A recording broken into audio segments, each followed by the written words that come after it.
presence on the planet and enough assistance where the Cirrus B guys could still come in and infiltrate. They didn't, the Anunnaki weren't able to get full control. They were progressively getting more and more control in Atlantis. Atlantis was becoming a real problem.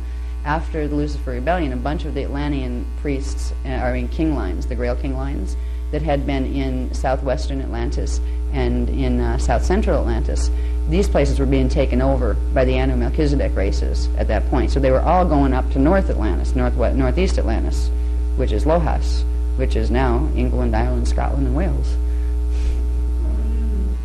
Okay. Druids were the Druidics. They were actually originally the Grail Line king lines from Nohasa, Atlantis, which was the south central area of Atlantis. And the Celtics were the Lohas original Grail Line king line of Atlantis. That's where we get Celtics and Druids, you know? And it's kind of funny because they hid that there was some interesting stuff. I'll talk about this afternoon when I put the chart up.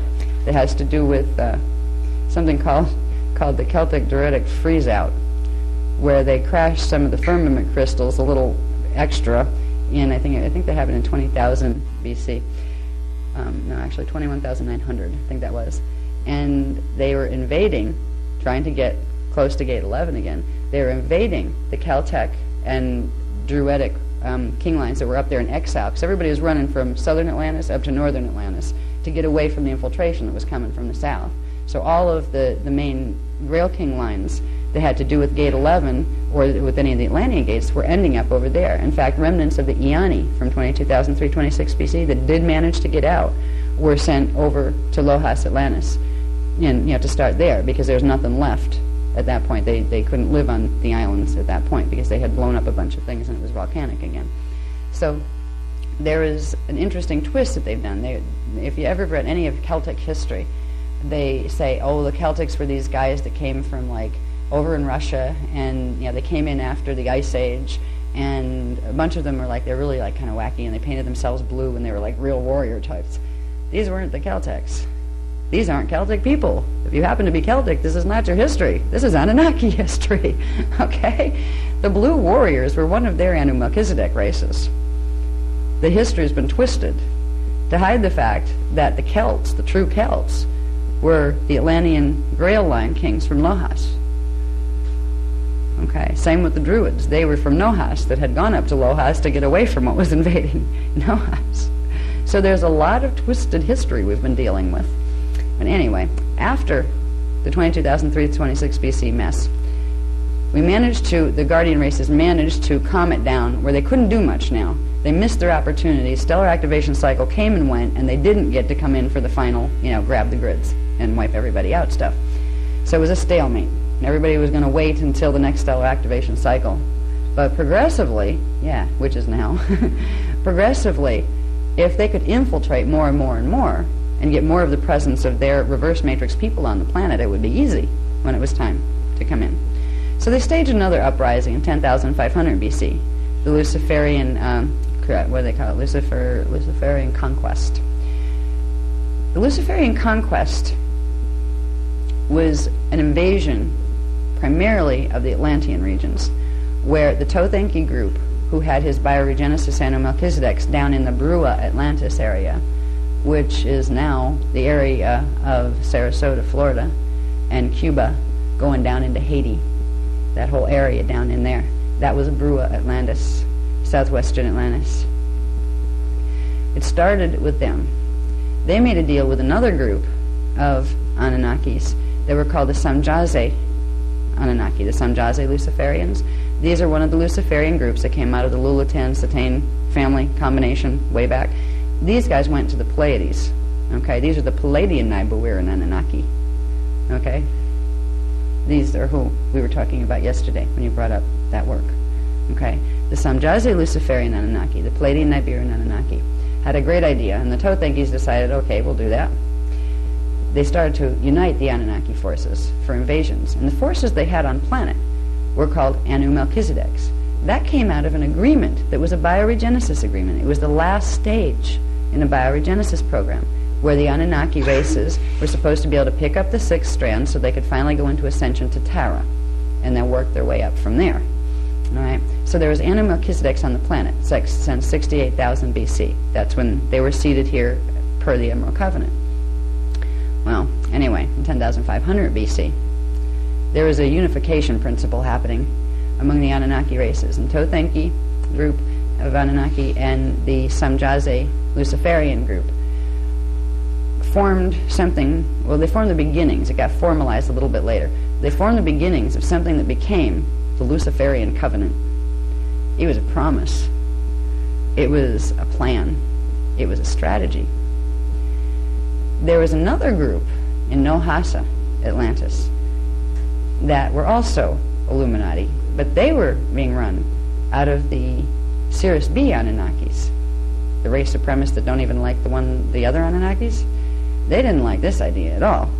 They wanted to take over instead, right? And of course the Dracs have always wanted to take over. So here you got three, where everybody's going to go in for the kill at the next stellar activation cycle. This is where the three agendas started to emerge, and they've progressively advanced since. And in 10,500 BC, something really sad happened. We lost another one of our trusteds. And this is something that I didn't know until last week. Because if I had, I probably wouldn't have spent the last number of years talking to a certain friend of mine. But I might have, and it was all right that I did. But the friend of mine that I'm talking about is a being that I met in 1983 here. But I also knew that I knew karmically from other lifetimes, all over the place. So I was very comfortable with the person, or this being. There was another one that was commissioned in, I believe that commission was right around the same period, around 155,000 BC. They were commissioned to assist in the evolution of the dolphin people branch of the Anunnaki races. These were called the Urantia, okay?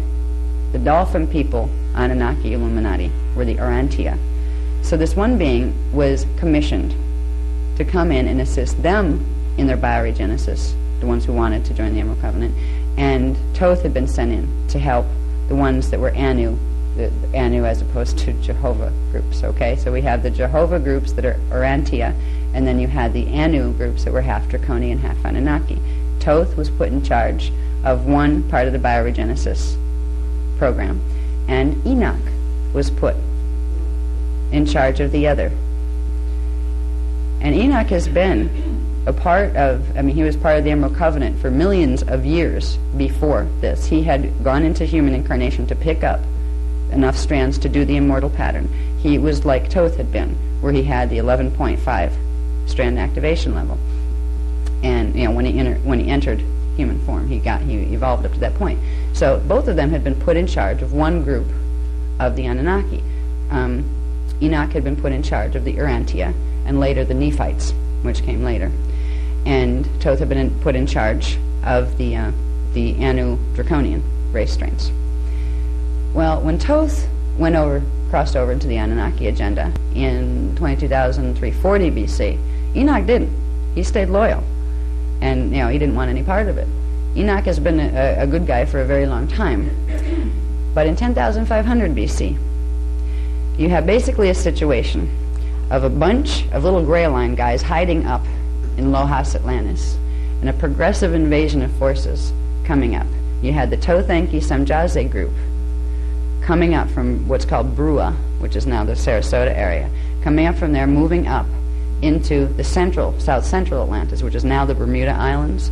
That area was called Nohasa. You had the Urantia Anunnaki, Sirius Dolphin people Anunnaki, invading already in Nohasa. They didn't like the fact that the Thoth-Enkis were coming up and invading, so they pushed their way up into the North Country. Enoch at this point was up in the North Country in exile with a bunch of the other Magi kings. They were starting to escape where they could and go down into what's called Ionia, which is into the areas of like Greece, Italy, and those areas. They were going in, they were going into exile because they were losing it. They were going to get wiped out again. Enoch decided to try to make an agreement between whatever ones from each side he could get to. You're all Anunnaki, come on. You know what I mean? Like, you don't want to do this. He decided to enter the Luciferian covenant with the Samjazi Tothenki group, and to bring a group of the Urantia in with him. So you had, usually these two hate each other. There was one group he managed to take from Nohasa, combine it with the groups from Brua that were coming up. And he decided he would assist in the Anunnaki Dominion agenda under the Luciferian covenant, which they were going to stand against the Dolphin people groups at this point, because he didn't like what they were doing.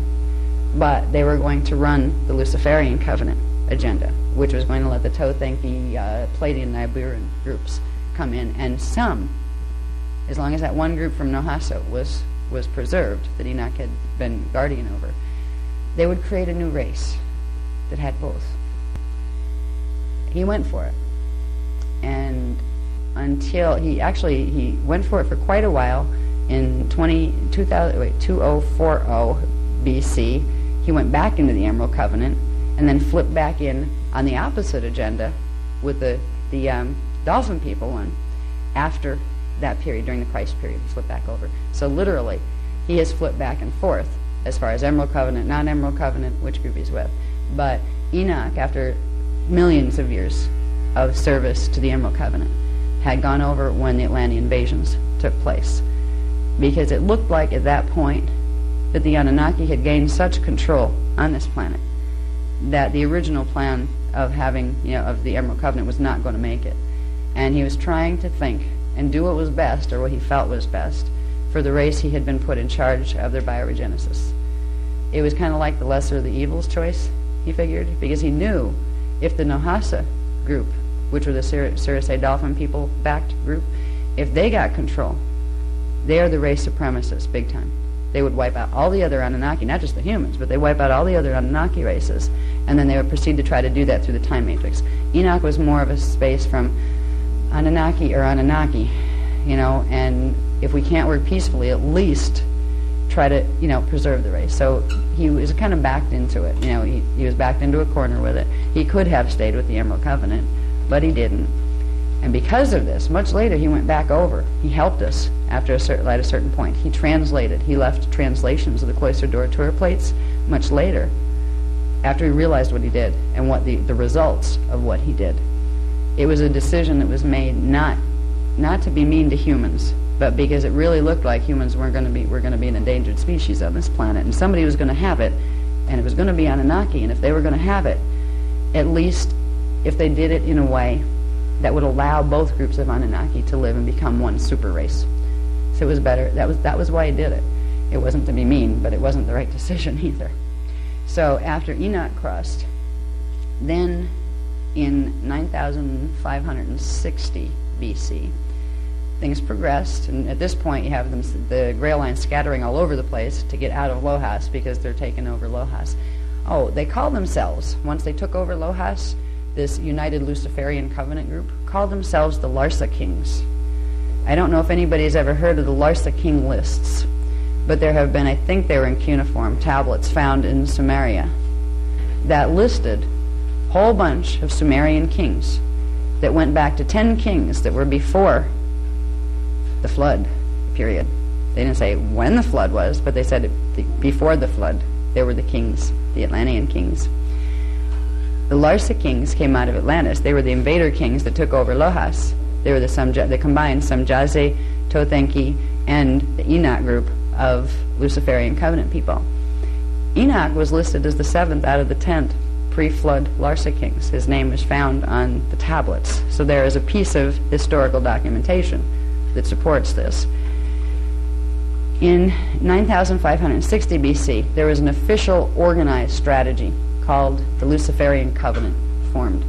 It was a plan that spelled out a long-term, we'll do this, this, this, and this to get to the point of the stellar activation cycle, and then we'll do this and finish it. Okay? It was a strategy. It's a strategy. Our known history shows us this is what we've been living. Now, when we come back, I'll probably take a lunch break first, because if I start going into that, we'll be here and we won't even get a lunch break. But, because there's a lot of detail with some of this that I would like to share with you before we get on to the solutions again, that kind of stuff. But it basically led up into a situation of the flood of 9558 BC was orchestrated. It was done on purpose as part of the Luciferian covenant. That was phase 1. It got rid of a bunch of the other Anunnaki that they didn't want there to interfere, which were the dolphin people ones, except for the one group that Enoch protected and took to bring in.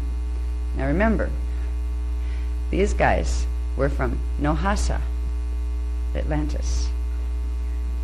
And never guess what lineage they came to be known as historically. The Noah lineage. Actually, Jeshua 9 was, Jeshua 12 wasn't. Okay? We'll talk about the Jeshuas a little bit more this afternoon too. But this is where the beginnings of taking Hebrew history and making it Hyksos history began. Because there's a big difference between a Midianite Hyksos king line and a Hebrew king line.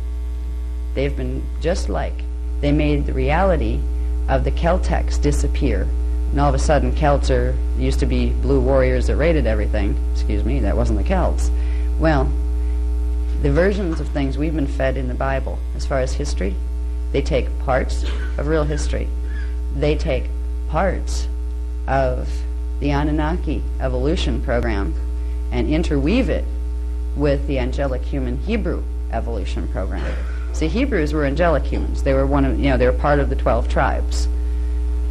But they got Anunnaki history and Anunnaki 12 tribes superimposed over them to block the fact, to hide the fact that they invaded Hebrew cultures. All right, these names, and this is the stuff that this is going to cause utter chaos when this stuff hits the internet. And I know that there's going to be a lot of people hate me. There may even be people trying to assassinate me after this stuff gets out. But somebody's got to say it already. All right, I have no reason to make it up. Personally, I could care less who Noah was. You know what I mean? Noah wasn't. I mean, there were people named Noah after this, but Noah, just like Toth Enki, was a line, a family line, a genetic line. The Noahs were the Nohasa Jehovians. The Jehovians were the Cirrus A dolphin people line of Anunnaki, who didn't like the other Anunnaki and despised Draconians, and didn't like humans much either. Okay? There has been a twisting of history from that point, of interweaving true teachings that had to do with the true, like Emerald Covenant translations of the CDD plates, and superimposing Anunnaki history into it. Hebrew people did not come out of the Noah line. We all came out of the Adami Kudman line, which was the regenesis program that put us all here millions of years ago after the fall from Tara. So they took the Adam concept and they put that with the Nohasa concept. And it got worse from there. When we get back this afternoon, we'll get into Abraham, and we'll get into Moses, and even the Temple of Solomon. There was one. There really was. They're not sure. They think there was. It's talked about, but they never know if it got built. It did. Not for too long, though. They accidentally blew up their own temple. There's a long story here, and I can tell you parts of it. This is going to be in the book, so you can imagine. I really should go on a long vacation to another planet after I finish this book. Because I'm not trying to crash anybody's belief systems. And I am one of the most Christian people, if Christian means following the teachings of Christ. Okay? Now, but I'm not into what they call Christian here, or I'm not affiliated with any of those things. Because what we're dealing with is a book that has been gutted, twisted, names changed, and people are putting their life on the line for this book and refusing to see anything else because they think God is dead and the only thing he left was that book for us to follow. You know, the Bible was supposed to be a great book. It was supposed to be translations of the Emerald Tablet, or the Emerald Covenant, which are the Emerald Covenant CDD plates. This is what Jeshua brought in. This is the teachings of Jesus and the Essenes. Before that, when Enoch had a change of heart, he made translations before the Christ period. Those books were really eaten up real fast to make sure they disappeared, because he gave the angelic rosters, naming all the names of who was who and which ones you could trust and which ones you couldn't. There's still remnants of those hidden someplace. They'll find them eventually. But there is a huge amount of things that we have no idea took place here. And as long as we keep real attached to the interpretations we've been fed, we're not going to be able to move past that point. The sad part is the interpretations were put here on purpose to harm us, to give us something to harm ourselves with. You don't have to be anti-Bible. You don't have to be anti-Noah or anti-anybody else. Just know them for who they are. Know them for what they are. It doesn't matter if Noah happened to be an Anunnaki. If there was a person named Noah that was an Anunnaki and he was willing to run the Emerald Covenant and live peacefully, that's fine. But we need to understand that some of these names were actually race affiliations. They weren't just single people. Abraham was a single person, okay, that came out of that line. So we'll talk about the transition that happened between Atlantis, 22,326 BC, that progressed up into the 10,500 BC, invasions of the Luciferian conquest, then up into the 9,560 BC Luciferian covenant solidified agenda. Here's what we're going to do to get to the next stellar activation cycle, to the 9,558 BC flood, when that was the stage one. So we'll take it. I think I'll do lunch. Are you hungry? Are you ready? Should we do the break now? Because it's 1:15. I was planning on doing it somewhere around that period. But we'll get seats, but we may have moved. I don't know. Anyway, I'm going to start, and if people miss it, that's because they're later than I am. Now, where we left off before lunch was basically having a little bit of a hodgepodge of the history that happened before the Atlantean flood. There's a lot that happened before that period, and there's a lot that happened since that period. This whole thing isn't just going to be a history lesson, but the history is what will help you understand what we're in the middle of. So I am going to give you the basic rundown on what has happened with that. I'm going to first, before I go up from the 9,558 flood, I'm going to go back to a place way before that, so we can start to understand where did these Anunnaki Illuminati hybrid races come from, because they are hybrids. Okay? The Illuminati races that are involved with the interior government today are from a very, very long and ancient race line of hybrid human and Anunnaki, and then later draconian race lines got involved with them as well.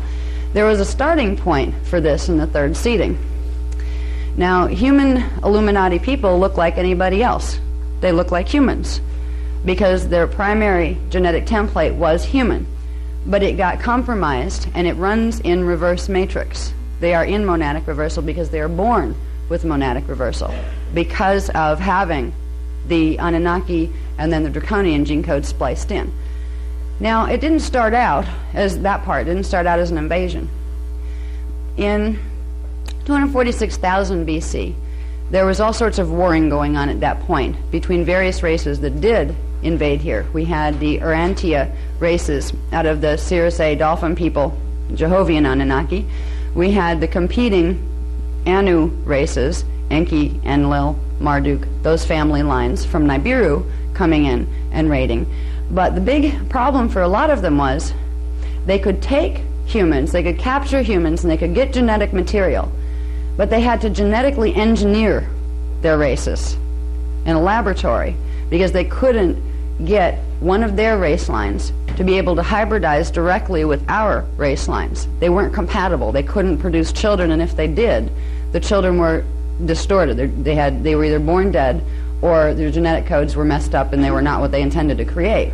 So there's the big problem for the invading races of if you want to infiltrate the human gene code, it's a real pain in the neck if you're going to create a race one by one where you have to abduct everybody and do genetic experiments on them to produce something in a laboratory. And that also meant that they would have to have their own kind serve as surrogate parents, surrogate mothers for them to carry them in their wombs, and there was a big problem with that as well, where they often wouldn't they wouldn't gestate. So there was a lot of problems that kept the problem of infiltration of human gene code down to a minimum. There were still races that were created by genetic engineering. The Urantia races were originally created through genetic engineering, and so were some of the early races that came out of the Anu, which are the Anu races, which are the half Anunnaki and half Draconian races. One of those races became the basis for a lot of our interesting controversies that we have in our contemporary times. The Samjaze Luciferian Anunnaki races, which were one of the Luciferian ones that came out of the Lilithan-Satan arrangement. They were the Luciferian race, Anunnaki races we talked about. The one group called the Samjaze Luciferians had raided the systems of Procyon and some of the Palladian systems, where guardian races were. And they had successfully hybridized there and density 2 to create what's known as the Palladian blondes. All right, so these are the Samjaze Luciferian Anunnaki that I refer to. They're the ones that are pretty blondes that pop in a lot, that you hear about in the UFO movement. You hear about the blondes a lot. All right, there's the ones that were contacting Billy Meyer and that UFO thing and all of that. Now, they came in and they started raiding here really about 450,000 BC, I believe it was. And that was after our guys were seeded 798,000 BC. But there were other races that were coming up from inner Earth that had gone bad from seeding 2 that were coming up. So there's a lot of infiltration going on from the beginning. And wars are breaking out all over the place, either between hybrid lines from before that were fighting with each other or trying to wipe out humans, and the ones that were coming in directly with spaceships and infiltrating. Now, there was one race line that was created by the Samjaze Luciferians in conjunction with the Thoth Enki groups. Now, the Thoth Enki groups were primarily from Nibiru. They were the ones that have the Zeta coding in them, the Thoth Enki Zephelium or Zeta. Okay? These two groups combined for a while. And it was really the Enki group. Thoth wasn't a part of that group. He was Emerald Covenant at the time. He was Emerald Covenant since 246,000 BC is when he entered the Emerald Covenant. So there was this one group of the Enki family, that Thoth was out of the Enki family, but he wasn't associated with this, that got involved with the Palladian Samjaze Luciferians. And they decided they were going to invade here. And they did. And they came in and they were setting up establishments or raiding communities of their own kind around areas of what was Mesopotamia, around Iraq, and down in Africa, and some in France, and then later they went up to what was Lojas, or up in the England-Ireland area. But their primary bases were in Mesopotamia, Iraq, Iran area, and some down in Africa. They had come in first because they needed elemental gold, and they were doing gold mining. There's a reason for that, not because they like gold for pretty things, but because Nibiria's atmosphere had been damaged in second seeding warfare. That was before the third seeding occurred. And there was radiation poisoning in their atmosphere, and that was, even though some of them had immortal body forms or very, very long lifetimes, it was starting to poison their races. They created a substance. They found a way to create a substance. It was a version of what we know in this day and age. In the New Age movement, you hear a lot about it, that white powder gold stuff. Okay? Oh, it's supposed to be, great stuff to open up your gene code. Yeah, if you want to crush your gene code, it's great. But they actually found a way. It will sustain the biological life, but it also creates progressive dementia as far as real twisted thinking. It messes with the brain cells. So this is part of the problem with the Nibiruan races that are visiting here. They have chemical toxicity in their environments, and it's been progressively, generationally, affecting their ability to function mentally in a coherent or sane manner. There's violent streaks that run through them because of this. It's causing more DNA template damage to them. Now, they were coming in around 450,000 BC. They came in to try to mine this place for gold because they had depleted any of their natural resources on Nibiru. The gold was used in an ionization process where they would combine it with other things, and they would ionize it and suspend it in their atmosphere to create. It would create a radiation block to some degree, and it was actually like stuffing white powder gold up in your atmosphere so everybody is breathing it. If the Illuminati could figure out how, they'd be putting Prozac up there, for us. But they haven't done that yet, or something similar. I shouldn't use brand names. Pardon me, since we're being taped. Anyway, when they came in to look for gold, they decided that they would need a worker race, because there were problems breaking out among the Anunnaki themselves. Well, we don't want to dig it. You know, it's lousy digging it. The mines were not fun. Even when you were using laser tools and, you know, fancy technologies, it was still not fun to go down in the mines and have to dig the stuff out. So they decided they were going to create a slave race. And, of course, they were going to use the local genetic stock, humans. Okay? So what they did was they combined a couple of things. They took the part of the genetic material of a type of ape that lived on Earth at the time. It's an extinct type of ape. It's not here anymore, but it was here at the time. They took some genetic material from certain ape lines on Nibiru. They took more of their own genetic material to give it intelligence, and then they took a bit of human genetic material. Now, how do they take the human genetic material? They go raid an establishment, kidnap people, and put them up in the laboratories, and they take DNA. And that's basically how the DNA was got. And then if you lived to come back on Earth, you had no memory, because you'd have your memory erased, just like they do these days when they take people in abductions. Okay, so they got part of the genetic material. They were able to combine it, kind of like you do test tube baby-esque. There was very little human imprint in it. So it wasn't as non-compatible as other things when you try to direct breed, because if you have too much fire letters that are running in the right way, running in the frontward sequence, try to combine them with stuff running in reverse, it's going to totally distort the reverse codes, trying to turn them back around. They're actually going to fight within themselves. The frequencies will fight, so it will create really messed up gene codes. There was so little human genetic material put in to the first ones that these guys could interbreed with themselves, and the Anunnaki could actually interbreed with them if they wanted to. The first ape people, or primate hominids, that they created here as their worker strains were called the Lulcus, L-U-L-C-U-S. And again, they were out of the Toth part of them, where Toth would be connected at all. It was that same Lilitan family. Toth was out of the Enki Lilitan family himself. Well, so were these beings. And Toth wasn't a part of this experiment at the time, but they were the same family lines. So they were called the Lulcus, L-U-L-C-U-S. Now what we call them here, and what our scientists have named them, is Neanderthal.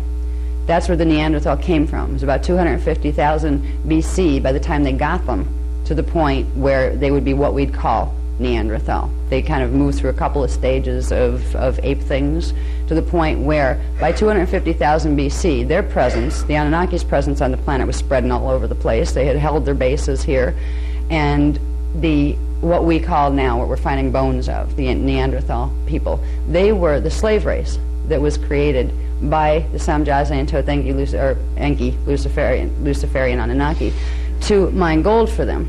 They mistreated them terribly, and they were very abusive to them, and they were expendable, material as far as they were concerned.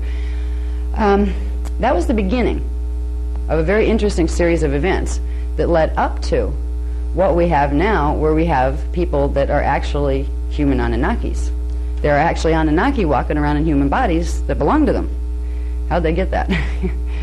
It comes back, actually, to Toth and to Enoch, because there were certain events that took place between 250,000 BC and the time period of the stellar activation cycle that went wrong, which was 208,216 BC.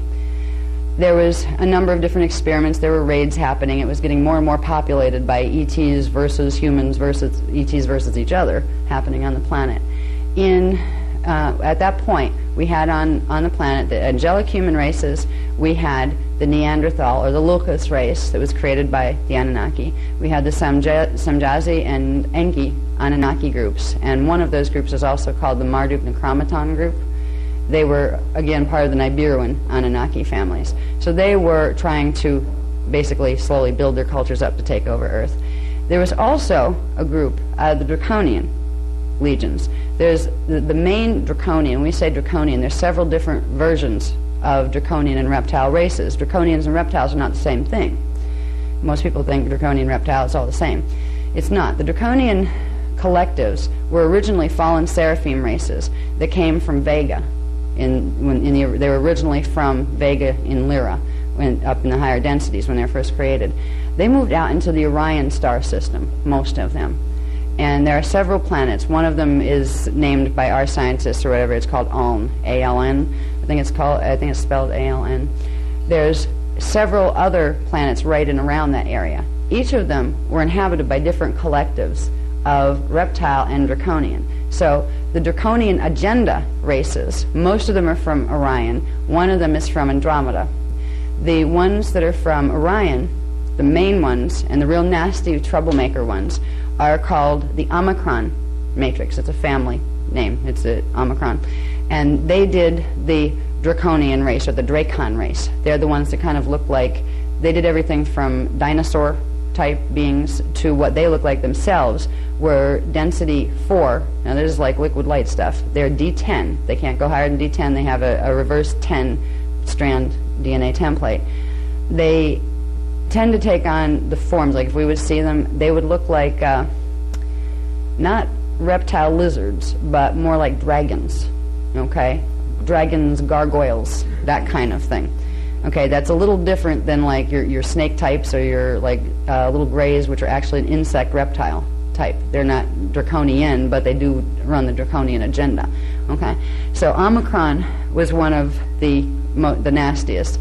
One of the main forms that they use, particularly in contact here, they're called the dragon moths. They look like upright hominid moth people, and except they're like gray, kind of tannish form. You can see them sometimes hanging in people's fields if you turn on the D4 vision. And they have like kind of dragon-esque body forms. You ever see those big, ugly moths in like moth books, you know, where you're studying moths, where they have real thick, icky-looking bodies and like really homely, distorted faces? Well, this is kind of what these guys look like, but they're human size or bigger. Some of them are bigger. I know one person that I met at an expo here, I won't name names, but I was amazed. He was doing workshops on, come in, they'll come in as light balls and meet you and the whole bit. I walked in there, turned on the higher vision, oh my God. Yeah. And they saw me and they didn't like it. They started throwing symbol codes at me to hurt me. And it was like really a strange experience. That's where I got to meet the dragon moths. What I didn't realize when I met them is who they were, what their name was. These were the Omicron, and the Omicron had been after me since this body was born here. All right, they were the ones that tried to make sure that we didn't grow up so we could have this conversation. They're also one, they have a nice expression right now on the internet where somebody's claiming to be a Guardian Alliance contact that is not, and I won't name the person's name, but he's running a website that's the Omni this, Omni that, and there's Omni is a clue. Okay, this is the Omicron, draconian matrix. Now there is also another group called the Odedicron. The Odedicron are the reptile avian types, so they're like winged reptile kind of things, not big heavy-bodied ones, but more thin, small-bodied ones, more hominid-like, but most often winged. Now the Odedicron are what crossed with the Anunnaki to form the Enlil matrix. So when you hear the Sumerian stories of the gods Anu, Enki, and Enlil and Marduk, we basically had Omicron crossed with to make Marduk, crossed with an Anunnaki to make the Marduk family line of the Anunnaki. The Enlil ones came out of Anunnaki plus Odedicron. Then there is another group that's called the Necromaton, who actually have higher strand count because they have more involvement with the Anunnaki, so they picked up more than just the 10-strand pattern. The Necromaton are known as the beetle tortoise people. They're kind of insect reptile thingies, and they're also known as the Andromes. So when you hear people having Andromeda channels, 9 times out of 10, that's who they're talking to. These guys are the ones that organized the United Resistance recently by bringing the opposing factions of the Anunnaki forces and the Draconian forces together so they could wipe us all out as one single unit. These are also the guys that are manifesting down here as the Men in Black. All right. That's the Necromaton. And they're out of Andromeda. They also have contacts on Alpha and Omega Centauri. So this is some of the people that have been involved with this race for millions of years when we were dealing with a time period of 250,000 BC. You basically had the Enki group, which are Enki, Enlil, and Marduk groups. They were here. They did the Locus. The Enki and Samjazi groups did the Locus. And they had the Neanderthals on planet. Then there was a group that was created by the Omicron. They had raided human experiments and cross-genetically engineered an Omicron plus human thing. And that was called a Nephidim. And they looked like humans, but they had strand distortion. They kept strands 1, 2, and 3 with the human imprint, so they would hold human biology. But they reversed the matrix on the rest of the strands. They unplugged strand 8 and strand 12 to make it a 10-strand matrix. And they were able to go into what's called overshadow with these beings. They would have basically a human-esque personality, but they would go in overshadow, field saturate, and go right down into most of the strands. So the only strands that weren't controlled by the Omicron were the first 3 strands. They were able to maintain a human body image that way, and this was the only way, there's the closest way, they figured it out first, how to do hybridization directly. Because if they kept the first 3 strands clear, you could cross a male and female, like a human with one of these, and still get a human baby imprint that would have partial reversed matrix on the higher strands. So they had learned how to hybridize a bit, but there was still a lot of non-success rates as far as they didn't conceive very often, and you weren't going to build up a population that way. So the Nephidim races, there was also the Urantia races, which were a Jehovah experiment. The Jehovahs are the ones, the Anunnaki from Sirius A, the dolphin people, where they did something similar as the Omicron had done. So they had their Illuminati race here, and the Draconians had their Illuminati race here, but they weren't all having much of a good time trying to dominate the races through hybridization, through making their numbers more. It was too time-consuming to try to keep seeding them through genetic engineering.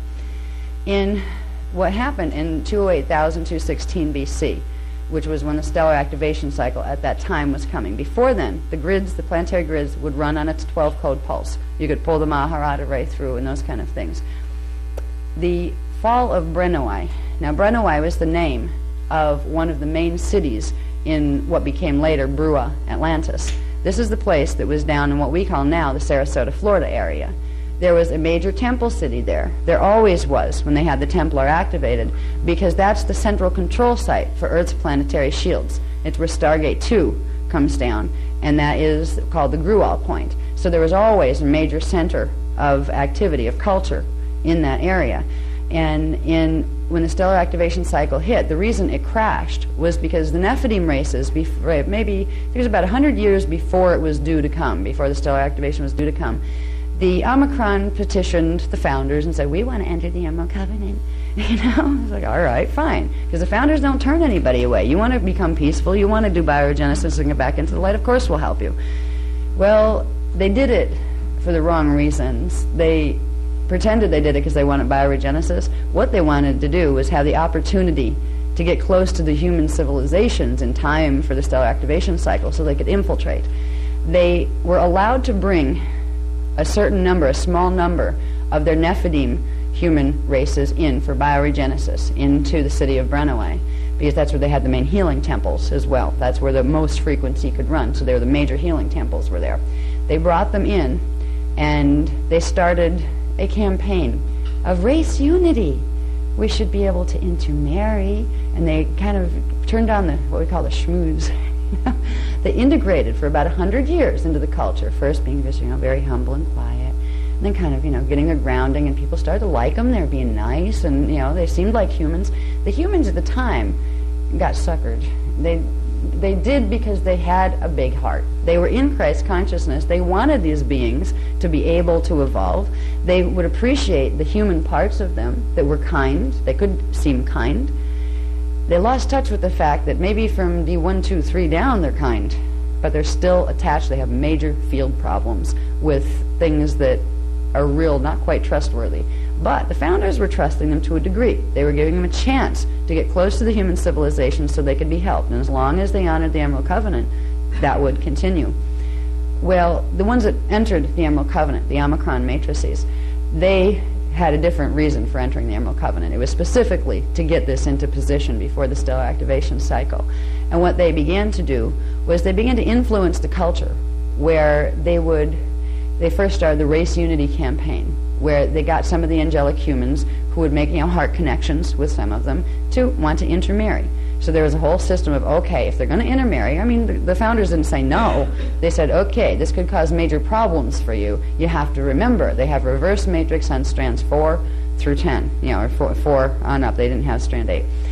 That there's an issue about mating. That most people, we lost touch with these teachings too for a reason. When a person couples with another person, biologically, the coding in the DNA template is also the coding that's in the chakras and also the coding that's in the outer biofields. When a couple comes together and brings their bodies together, the biofields and the chakras open to a degree, and a sharing of energy takes place. You pick up each other's codes, just like if you do Merkaba in a group without your Maharic seal. You pick up each other's codes. Well, in the intimate exchange, in the sexual exchange, if you do it without a Maharic seal, this happens. They use this tactic to get into the fields of the angelic humans. This is why Brenaway fell, because they actually convinced, they became friendly, then they would go into emotional relationships, which were fine. When the founders set up a program of bioregenesis, that okay, if you're going to intermarry with humans, and if you as a human are going to choose a Nephilim spouse, you have to acknowledge that they have these genetic issues that can do harm to you. One of the biggest things was you have to use your Maharic seal, run the Maharata current whenever you're engaging, because that will, anything you pick up, it'll clear. Okay.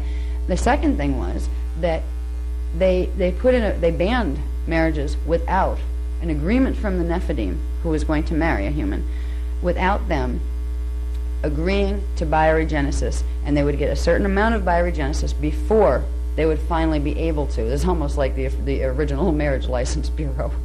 It wasn't done to be mean to the Nephilim. It was done to protect both sides, really. The Nephilim from becoming real estate to the higher-ups that might want to mess with them that weren't part of the Emerald Covenant. Because if all of a sudden you have a Nephilim that's married to a human and it's getting access to the biofields, there's some of the Omicron matrix that didn't enter the Emerald Covenant. They would be targets to try to get control of them because they could get at the humans. So this whole process of slow cultural invasion took place to the point where you had lots of married couples and even some children born of the couples, but the children usually didn't live, was still the problem, because there was still an incompatibility. They could conceive. They were doing much better than some of the other attempts, but it was still not, you weren't going to populate the world with Nephilim by trying to have them that way. But they managed to infiltrate the cultures enough to when it was time to run the Rainbow Roundtables during the stellar activation cycle of 208,216 BC, a large percentage of the angelic human tribes that had intermarried with the Nephilim had been slowly convinced not to use the Maharata when they were having exchange, because the Nephilim would complain that it brought too much frequency into their field and it made it uncomfortable for them. Humans, being a little too naive at the time, a little too cocky, assuming, oh, well, nothing will hurt us, we'll run it once or twice a day, we don't have to turn it on during, to make things easier. They didn't use the Maharata on a daily basis like they used to. This began to erode their own field protection, and they progressively started to pick up reverse matrix coding. By the time it was time to run the roundtables, nobody even realized that it had happened to the degree that it had until it was time to run them. They started running them, and all of a sudden the grids were going in reverse. They were running reverse coding. They hit a critical mass, reverse matrix. So literally, there was a team of Lyrans sent in directly. They downscaled right into manifestation, into Oraphim form. And they came in to try to stop it. They had to stop the rainbow rounds, and the Oraphim had come in to try to run them because they couldn't, the angelic human gene code had been so contaminated that it was going to put the whole place in reversal if they kept running them. Not all the humans had the problem, but so many of them did. It would take you 2,000 years to figure out who you could let run them and who you couldn't. When it came down to the time where the Oraphim had come in to reset the grids and to make sure further infiltration didn't happen, there was a series of events that took place, and there were two, what they call them the two traitors, because it basically came down to the actions of two people that had been entrusted to work with the communities of Brenaway. There was one individual who was a male, he's also incarnate now, that allowed the Nephilim that once they decided they were invading, because once it became obvious what happened, it was pretty obvious that the Omicron matrix hadn't really entered the Emerald Covenant after all, and it became, okay, now it's war, you know what we're doing, but it's too late, because they started to run a reverse matrix 10 code through the grids. And it ended up with Runaway City being basically fortified and all of the angelic humans being locked into it, trying to keep these guys out, because once the Omicron matrix had been discovered, that they weren't really working the Emerald Covenant, they motivated their legions down here, their Nephilim, to attack the city, the ones that had been in the surrounding areas. And there was a few of them were still in with the humans, the angelic human tribes. They're married to them, some of them were. And the ones that were not trying to wipe out humans were fine. I mean, nothing was held against them. But there were a few that were trusted, that had been part of those communities, that really weren't. They were really sympathetic with the Omicron draconian agenda. And one of them actually opened the temple gates and led an infiltration in at night, where whole bunches of them came in and took over the temple from inside. And most of the angelic humans ended up holed up in the underground caverns. They couldn't get out of their own temple. And the Nephilim were progressively going for the Stargate 2, that was in that temple, that led into Inner Earth. They could access one of the crystal pylon temple complexes in Inner Earth through it. And it had to be stopped. So the Oraphim were brought in to close that gate. It was going to go into shift, but they knew it would go into shift if you closed the gates once they were open to the degree that they were. So they started evacing. And the Oraphim and the Guardian Alliance groups were evacing people off. Anybody that wanted to join the Emerald Covenant, anybody that wanted an amnesty contract, was offered them. The Anunnaki races or whatever. They were all, it's like the place is going to roll, because we can't let them continue to infiltrate and take over the Inner Earth temples, because then everybody's in trouble. So they evac'd all sorts of people to different places. Some went into Inner Earth, some were taken to other planetary systems temporarily. And there was a whole bunch of the Oraphim that actually got trapped here. They were the only ones that were left, the team that was meant to stay to close the gate.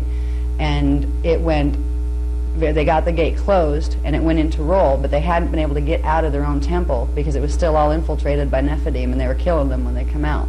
So the Oraphim ended up getting destroyed here, which means they got trapped in the incarnational cycles on Earth. And they came back as the Magi kings, and they infiltrated into the Grail lines as they came out. But this whole thing put things in a whole new category, because what had happened during that time was the grids activated. When the stellar bridge grounded, which is that frequency pillar that comes down through the gates and anchors into Earth's core, that's what commences the stellar activation cycle. If that grounds on only 10 dimensions of frequency, the whole stellar activation cycle is going to go on a 10 code, which means the grids are going to run a reverse 10 code matrix instead of full 12-dimensional frequency. They got the grids activated on a 10 code. That meant all sorts of changes, because by the time the pole shift was done, it was time to resettle people. The original races couldn't be put back on. Now the races that were there were the Palladia races, the Ertite Cloister races, the Breatharians. They required the Maharata frequency to be Breatharians. To keep that sustained, the planet grids wouldn't pull it anymore, so they couldn't have it. So they had to undergo genetic, they did genetic, I wouldn't say experimentation, because it was engineering. They engineered them so they would be able to create a race to continue the angelic human line and put them back. There were several other races that came back too after the resettlement was done. They began resettling in about 208,100. And that was like they would do underground settlements, because the grids were still, the atmosphere was still a mess. But the underground was stable enough where they could put the underground cities in. One of the races that came back, that was put back, were the Lulkas, because this is where Toth came in. Toth had been assigned to assisting the Anunnaki races in their bioregenesis programs. The Samjaze and Enki were treating the Lulkas very poorly. And the Lulkas were not bad creatures at heart. They really weren't. They were not highly intelligent, but they were like very intelligent pets, really. I mean, you'd point them in a direction, they'd do it if you were nice to them. But what was nice about them, the one thing they did pick up from the human imprint, was they had an emotional body, a developed emotional body, where they could feel. They could feel each other. They bonded with each other, and they would bond with you like a cat or a dog would if you were nice to them. They had potential to evolve into a loving species. And because of that, the angelic humans, they had asked for it. They had asked to help them. And they were actually helping them escape before the fall of Brennaway. They were helping them escape from their captors and trying to, they were trying to help them. They were trying to teach them language, trying to educate them, and those kind of things. So it was decided after the fall of Runaway, when the human imprint had to be rearranged a little bit anyway, just to be able to live on the planet, that the locust would be used as the core race to begin biogenesis for the Thoth Enki group. Okay? Now the Thoth Enki group was the part of the Enki family that Thoth was a part of. And Thoth and a small collective of his wanted to do the Emerald Covenant. They had honored it. So they were kind of like Enki against Enki here. There was a division in that family. Thoth was put in charge of this. And there were going to be a progressive set of upgrades, genetic upgrades, that would progressively, over a long period of time, combine first the human. Now we have several human root race imprints, or cloister race imprints. We have the Urantia, we have the Brenoa, we have the Hybiru, and we have the Melchizedeks, okay? Each one would give another strand ability to the locus if it was combined. So they begin a process, a slow process, of genetically combining to take the locus and raise it to the next level. Now, the next level, that process began about 155,000 BC. The first thing that came out of that was a race called the Luhari. The Luhari were more human than the locust before them. They had a small amount of the locust gene code, the Neanderthal gene code, but more of the human gene code. But of course they also had the Thoth Enki gene code. They also had the Anunnaki gene code, because that's what they got from the locust, but also for the genetic upgrade that they were doing for the Anunnaki races. So the Luhari were put in here about 155,000 years ago. The locusts had evolved, certain groups of them had evolved to that point. The Luhari are what our scientists call the Cro-Magnon. Okay? This is where this progression came from. Darwin was tracking Anunnaki evolution, not human evolution. I'm not disputing that there was this progression of races, but they weren't human races. They had part human DNA, but the purpose of these races had been to allow the Anunnakis that had been on this planet and crossed with humans to have the opportunity to enter the Emerald Covenant, get bioregenesis, where they could evolve off Earth, get them off here already because they usually cause trouble, get them up to Tara in density 2, where they could just take it from the next level from there. So there was a long-term program. They were supposed to co-evolve with us. So they went from, there was a couple of stages of Luhari. There's actually a couple of stages between the locust and the Luhari that went through fast, died out, but there was enough family line left to do the next level with. And they would literally take groups of them and genetically engineer them and put them back. They had to work through some of the template distortions. So we went from the locust, Neanderthal, up to the Luhari, which was the Cro-Magnon, that had more similarity. Now I think if the scientists look in the gene codes, I don't think they even realize there's a trace of human in the Neanderthal, but there is in the Cro-Magnon. Okay, this is where those two were linked together. It was different proportions of the human gene code progressively and slowly being entered in. Now, the next level of the Anunnaki evolution program was to go from the Luhari to the Iluli. That was Iluli, is what the next ones were called. Now, we don't have a name here for Iluli. We just say the stuff that evolved up after that was human. Well, it wasn't. They were Iluli. There were several lines of Iluli. They started with one called the Levi tribe. They called this line the Leviathans. These later became what were called the Leviathan Antichristos king lines, because they were used by the other fallen angelic races to create their own little warrior races here that were meant to take down humans. But originally the Iluli and the Levi tribe was part of the Anunnaki bioregenesis program. After that, the next stage were the Nephites. Okay? These are all names that you find little references to, particularly in Hebrew teachings and in the Bible. These were the Anunnaki evolution lines when they were doing the Emerald Covenant for bioregenesis.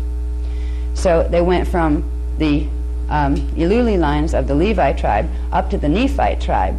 The next stage didn't come until 68,000 BC. That was the Anu Melchizedek. That was supposed to be the last phase. But everywhere along the line of this, you had various other Anunnaki and Draconian fallen angelic presences They might not be able to directly interbreed with a human, but they could directly interbreed with one of those because they had some human but more of the Anunnaki coding. And especially the Toth family or the Enki family. They were a draconian Anunnaki race. They had both gene codes. So you could have both draconians and Anunnakis that had the capacity to now create race lines through them. This is where the human Illuminati races came from. They were the Leviathan kings. They tend to refer to that whole set, all the ones that came out of the Levi tribe, that first, this is a human-esque tribe. They call them the Leviathan king lines. And they were Illuminati king lines, and they were the Antichristos, anti-Grail kings. And they were questing for the Holy Grail just as much as the others were trying to protect it. So this is where these pieces of our history and what we think was our history, this is where they came from. If we trace, now that we know this little progression of, we went from Locust to Lahari to Eluli, Levi, Nephite, then up to Melchizedek. Now the Melchizedeks came in, they were seated in Egypt and Atlantis, primarily Atlantis, in 68,000 BC. When that occurred, that's when all heck broke loose, because this was the highest level of any of the Illuminati strains. They had the highest genetic potential. It wasn't higher than humans, but it was, I believe they had up to strand 6. I think they had strand 6 with them, which for down here, that's a lot to have strand 6 activated in a three-dimensional system. So they were more advanced than the root races. The human root races, who had smaller strand content, they were smaller frequency carriers, but they didn't have anywhere near as what the human Grail lines had. Well, once that race was seated in here, there was all sorts of infiltration from both sides, because both of them, both the Draconian matrices, the Omicron Orions, the Odedicron Orions, and the ones coming in from Nibiru and from the Pleiades and the Anunnaki races, they all wanted to get them on their side, because these were the ones that had enough human coding that they could run the grids. They could be used to run the grids in reverse matrix, because they had part of each coding. You could take over one of those, get one of those under your control, or incarnate into one of those bodies. You simply reverse its matrix, and you could run all the way up to the higher strands, because they had basically strands 1 through 6, plus dormant 7 through 11 that they got from the human cloister race imprint. They could activate those strands, and they could run 11-dimensional reverse matrix coding. So these are the prize babies, the Melchizedeks. They were supposed to be part of the evolution program to get the Anunnaki races back up to where they could, where they could be Christed beings. Toth had been a good guy working with this, trying to help them, trying to get them involved until 22,340 BC, when he realized that, yeah, the Anunnaki are in a position to do this, aren't they? And he made the decision, because of the pressure, that he would take those races that looked to him as a savior. They looked to him as humans here have come to look at the concept of Jesus. All right, he was a god to them. He was demonstrating what they could become when they had their higher strands, when they got strand 12, because he had half a strand 12. They followed him very easily, and the ones he got to first were the Toth Enki group that were in Brua, Atlantis. And that's what started the chaos that became, up in 9,560 BC, the Luciferian Covenant. But at this point, you had every one of them having representatives in the Melchizedek races.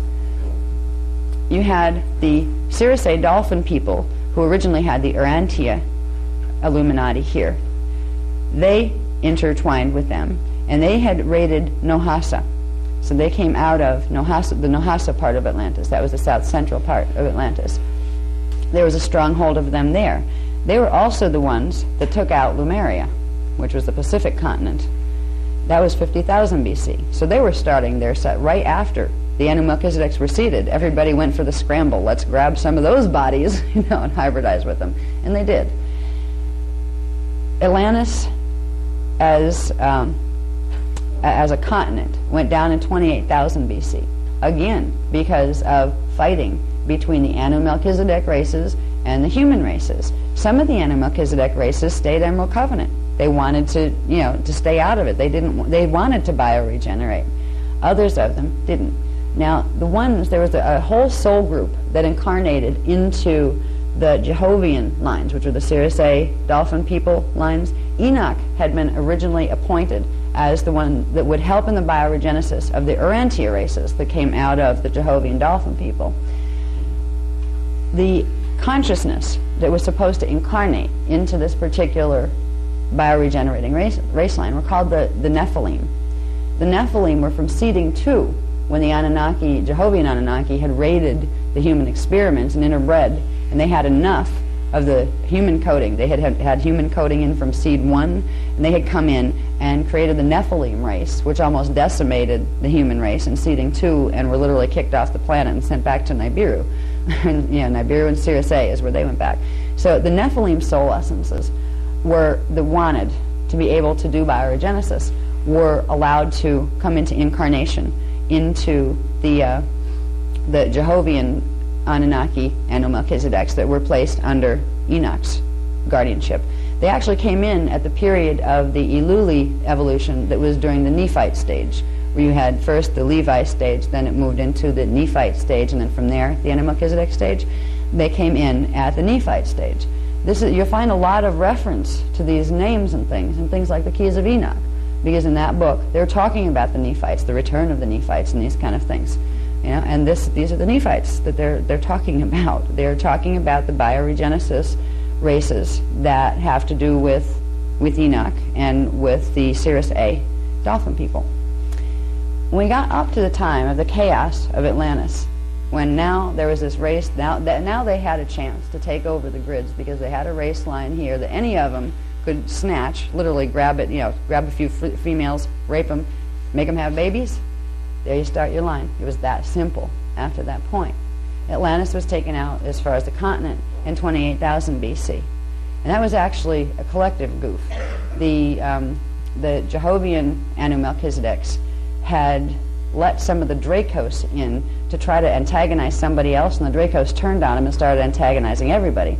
Dracos are from seeding 2 also, about 1 million years ago. There was forced genetically engineered interbreeding between humans and the Omicron, and it created this reptile dragon-esque human hominid thing called a Dracos. They're roaming around a lot these days in the UFO movement. This is when you hear the UFO people talking about reptilian contact. These are the ones they're usually calling the reptilians. They're part reptilian, but they're more draconian, and they're part human. So anyway, they had let them come in. The Jehovians had let them come in to get rid of the Magi King lines that had originally been in Lemuria. And what had happened is they turned on them, and everybody had to get together to figure out how to get rid of the Dracos, and they tried to hold them off in their lairs, like they lived underground. They tried to hold them, to barricade them in until somebody could come and get them out. Some of the fleets could come in and just get them off planet. And they accidentally blew up the continent. And there was that was how they blew up Lemuria. I'm getting my dates crossed. In 28,000 BC is when they went after the Ark of the Covenant at Giza, and they tried to blow a hole in through the frequency seals on the Ark of the Covenant to get into the inner Earth crystal cities, and it backfired, and it cruised across the ley lines. I'll show you something. This is the Atlantean map. I'll show you what happened with this. How did Atlantis disappear? We'll find out in a minute. Actually, only part of it did, if I can find this map. Okay. There we go.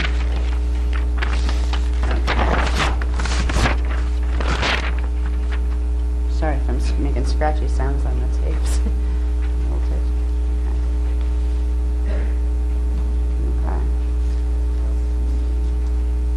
This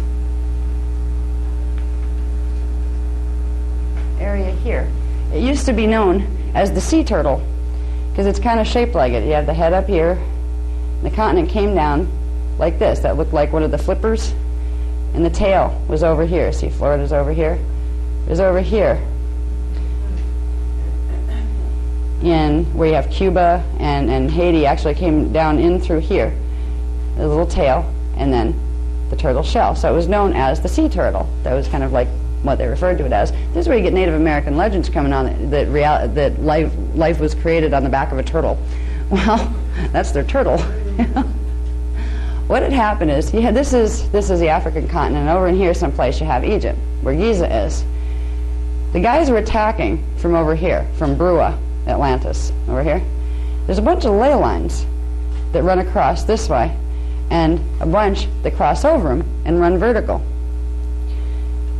When they threw the pulses over this way, attempting to go through, and they back-pulsed instead because they didn't make it through, they created a whole network of explosions running up and down the vertical lines. And they hit one main one that runs up, and there's something there now, I forget what they call it. Michael, do you remember the name of that thing? The big hole, the crack that runs down? What was it? Yep. They call it now the Mid-Atlantic Ridge. That was the word I was looking for. That was one of the main lines, the vertical lines that ran down. The frequency, when it backlogged, caught that, ran up the whole thing, and literally set off a whole set of underground explosions all the way down, and it ripped the thing apart. So this stuff went down, and it went way down. It went down, in, and under. But these parts didn't go. This stayed. Part of this stayed. Some of the areas now that we have, like Sarasota, Florida area, you lost most of the tail. You lost the land that used to be. This would be like in the area now of Bermuda. You lost this stuff, but you maintained some of this stuff. This whole thing that was running on that ridge, on that ley line, was totally blown under, and you lost the main part here. But these areas stayed. This is Ireland now, and this is England now. They were the head of the turtle, and they still are. So Atlantis didn't go down as far as they thought it did. But anyway, when these explosions occurred in 28,000 BC, that's when the continent of Atlantis turned into the three island nations of Atlantis, which were situated down in here. Over in here, there are more of them than there are now, because more of them went under during later cataclysms, the 9,558 BC flood. We lost part of it, and we were left with what's Bermuda. But that was taken out then. Back over here, this was what people called Lemuria, but it wasn't called Lemuria. It was called Maharavi. It was the Pacific continent. That's where the Lemurians lived after they were seeded in 71,000 BC. But long before they were seeded, before the Lemurians were seeded there, you had primarily the Mua empires there, and you also had a stronghold because Q-Site 12 is there. You also had a stronghold of all the High Council races, which were the Magi Grail King races.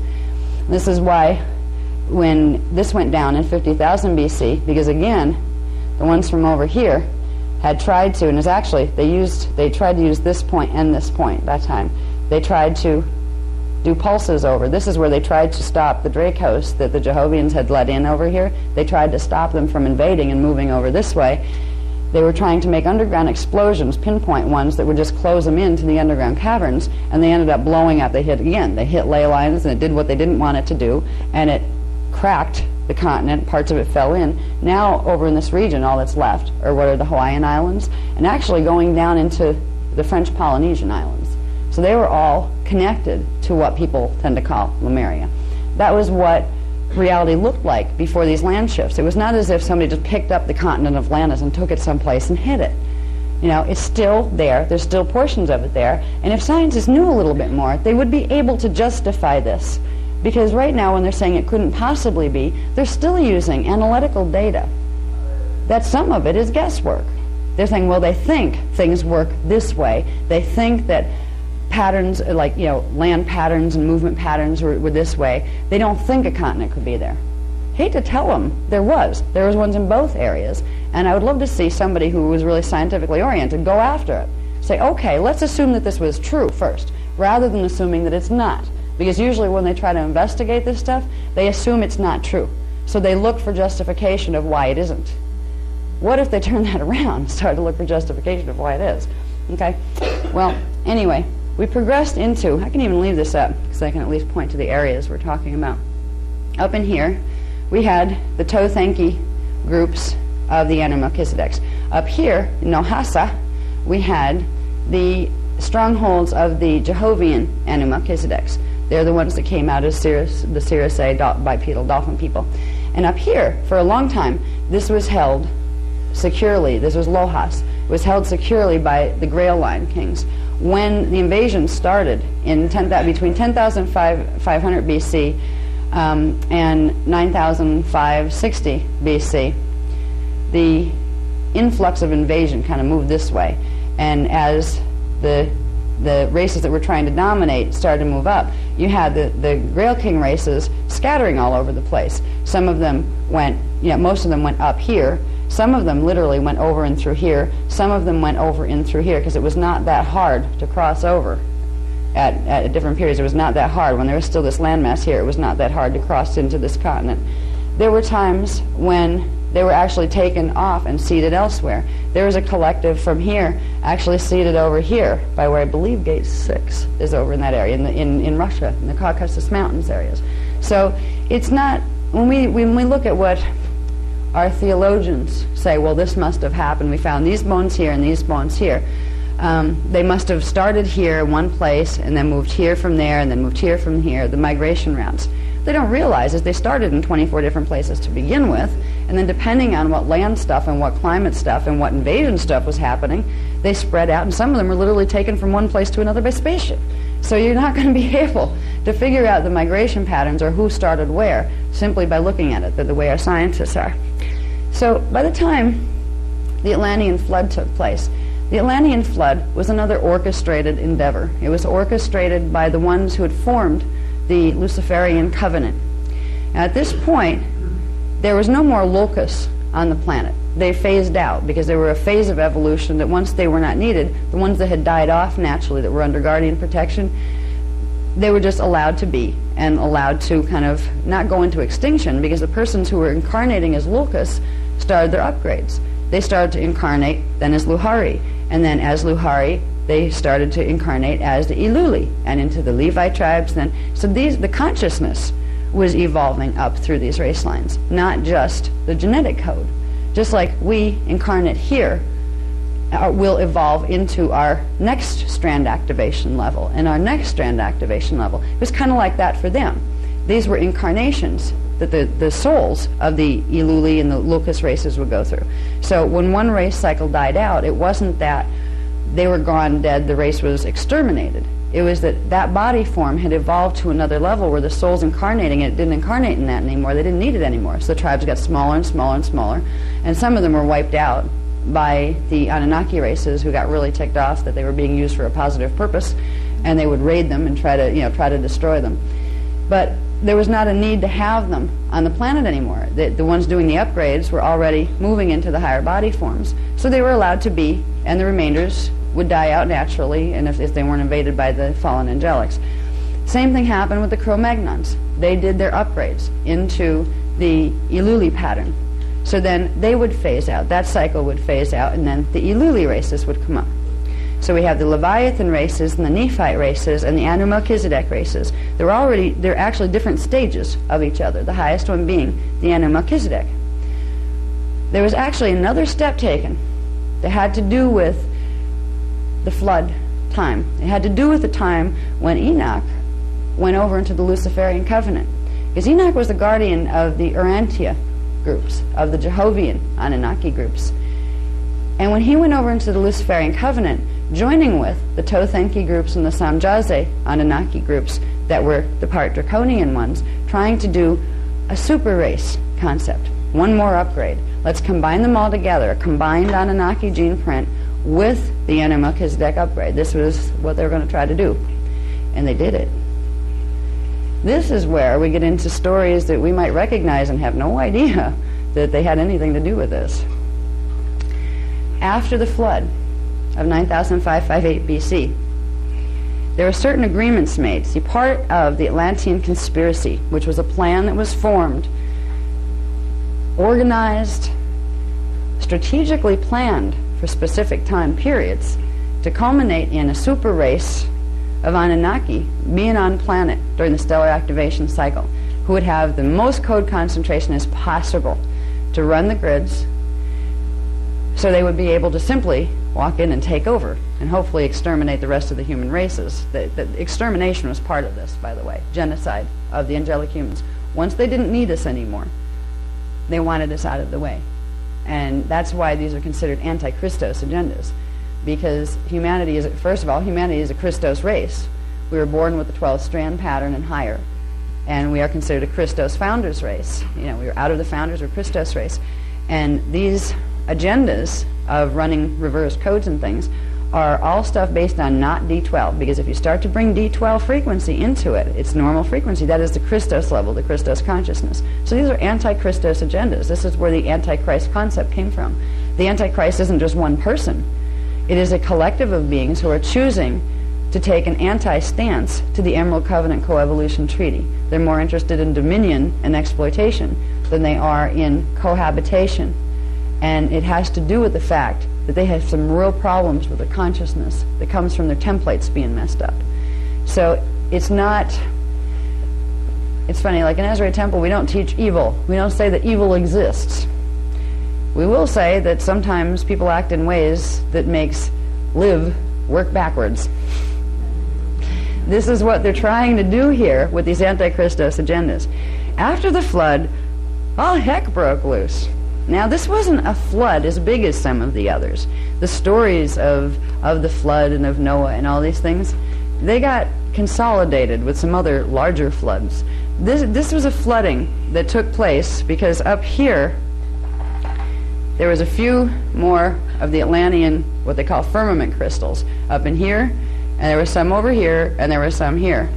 The firmament crystals held up portions of what was the hydrosuspension field, firmament hydrosuspension field, which was a climate control apparatus. It's a technology that was used to naturally control the climatic patterns. They had lost a lot of it because it used to be global. By the time the Atlantean dramas were taking place, there had been so much of the firmament crystals destroyed that it wasn't a global situation. You did have places that were covered with ice at that point, when earlier there was actually no places were covered with ice when, millions of years ago, when the firmaments were working the right way.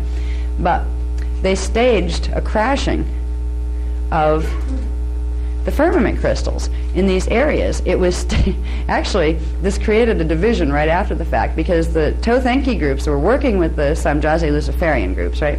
The Samjazi Luciferian groups made deals with the Thoth-Enkis down here.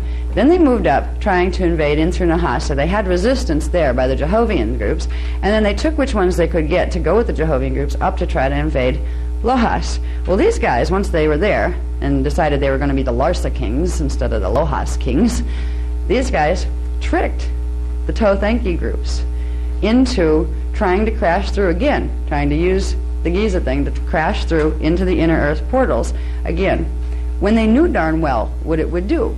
They knew it would sink. Now, the Thoth-Enki group knew they were going to take over, but they didn't know they were going to stage a plan to wipe out these guys. They wanted to get the Jehovah groups out of there because they'd had resistance. So what they did is they tricked these guys into, they told them, oh, here's the coordinates here, use this, and send the beams through this way in the grids. Send them through. They backlashed again, they threw the ley lines up, and they crashed the rest of the firmaments up here, causing major flooding, primarily in this region. This didn't get too much of it up here. The sea level rose a little bit, but down here it got flattened.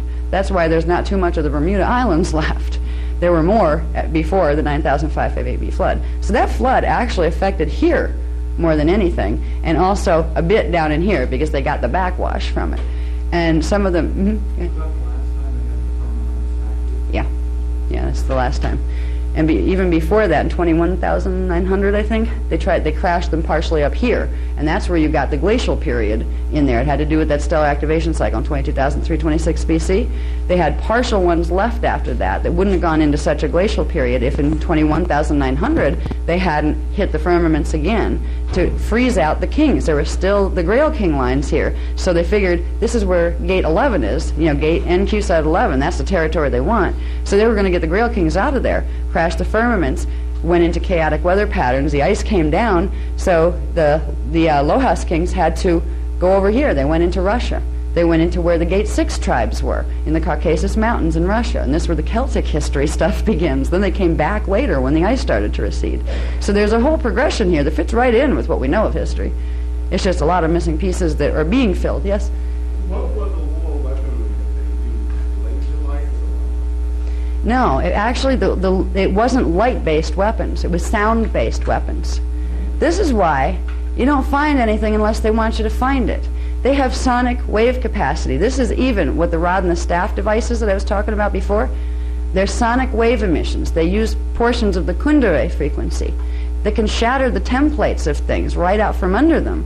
You can gently move the templates to make rocks levitate or cut through them like butter, Or you can shatter them completely and vaporize something in an instant. Half of the history that would have proven these things has been intentionally removed so we didn't find it. It's not hard to move a 1,000,000-ton pyramid when all you have to do is hit it with a sound wave that literally turns it back to dust. So these are the technologies that they tend to use. It's photoradionic technology. It's what it's called. The radionic gets into vibration. Okay, it's about subtle vibration. So it's more of a sound technology than it is a light technology, though there are light applications, but the core weapons, as you'd asked, are sound-based. Okay? Now, let's see, where was I?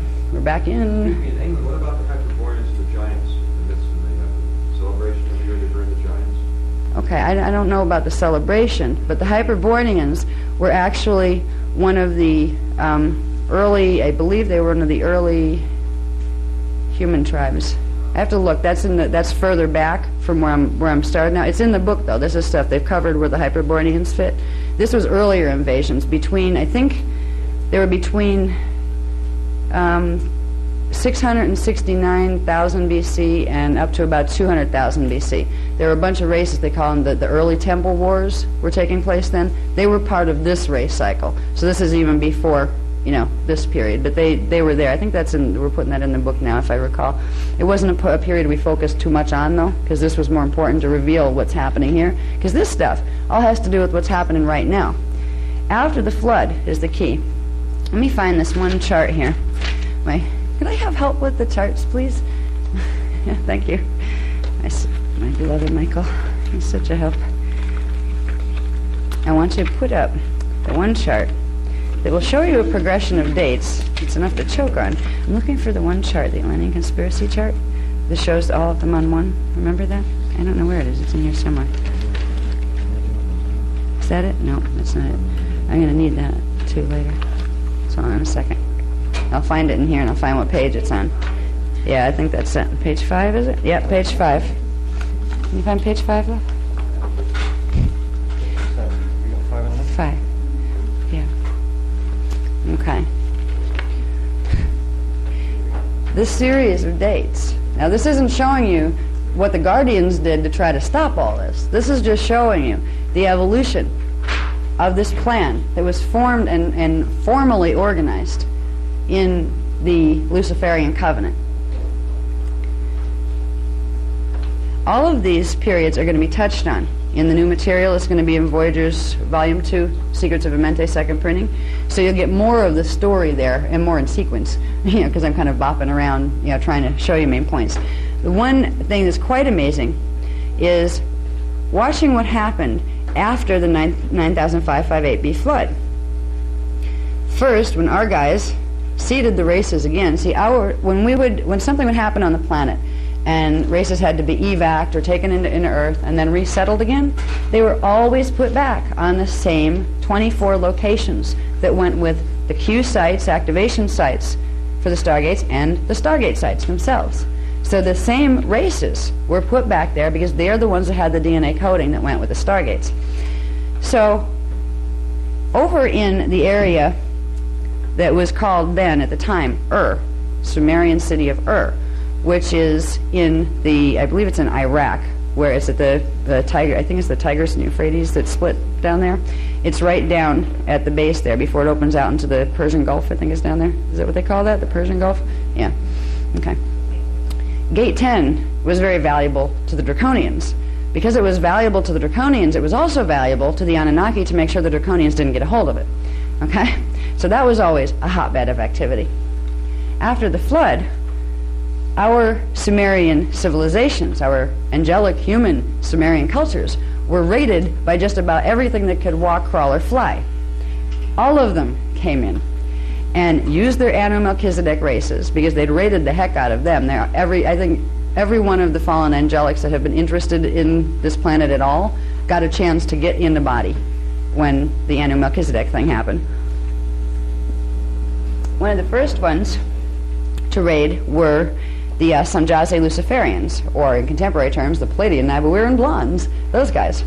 They came in as the Larsa kings, and they started the city of Larsa, which was one of the old Sumerian cities, and they raided And the Thoth Enki groups came in too. Now, some of them were still talking to the Samjazes after being tricked into flooding Atlantis, but some of them weren't.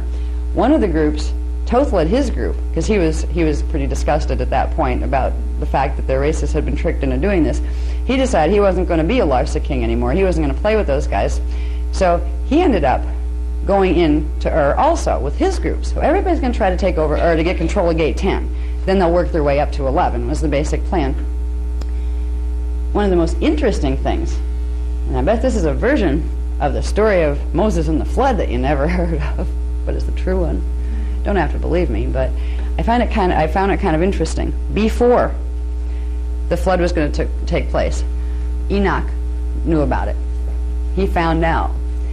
He didn't tell the Thoth Enki groups, but he had a special place in his heart for the Nohas, Jehovian, or Antia groups. There's one particular family of them. He warned them. They built a boat, but it wasn't an ark.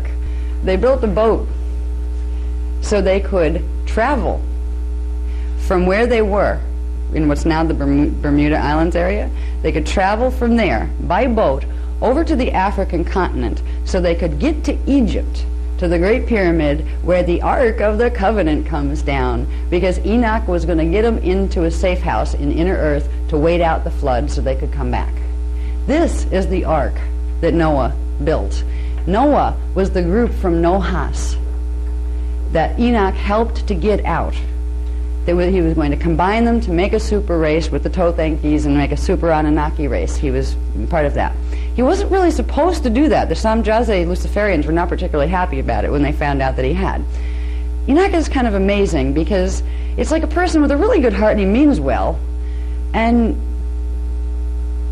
he'll like do what he has to. He'll take whatever side he needs to get the advancement of what he's aiming for, which was what was best for the Anunnaki races. And it took it to an extreme. So there was a group of them that did use a boat. There was a boat built. This is where you get the diameters of things that are written in the Bible. They weren't exactly that either, but you know, they wasn't exactly that size, but that was a good story to put in there. That was kind of just embellished. They edited out the part that the ark that they escaped the flood in, that they were in for 40 days and 40 nights, was actually one of the underground safe houses that you can get through by going through Giza. The Ark of the Covenant, where it comes down in Giza, opens into an inner earth portal. They took them in there, and they were on dry land, but in inner earth. There was one group of them. And the others, a lot of them were wiped out. The Anu Melchizedeks that were of the Jehovian Circe Dolphin people.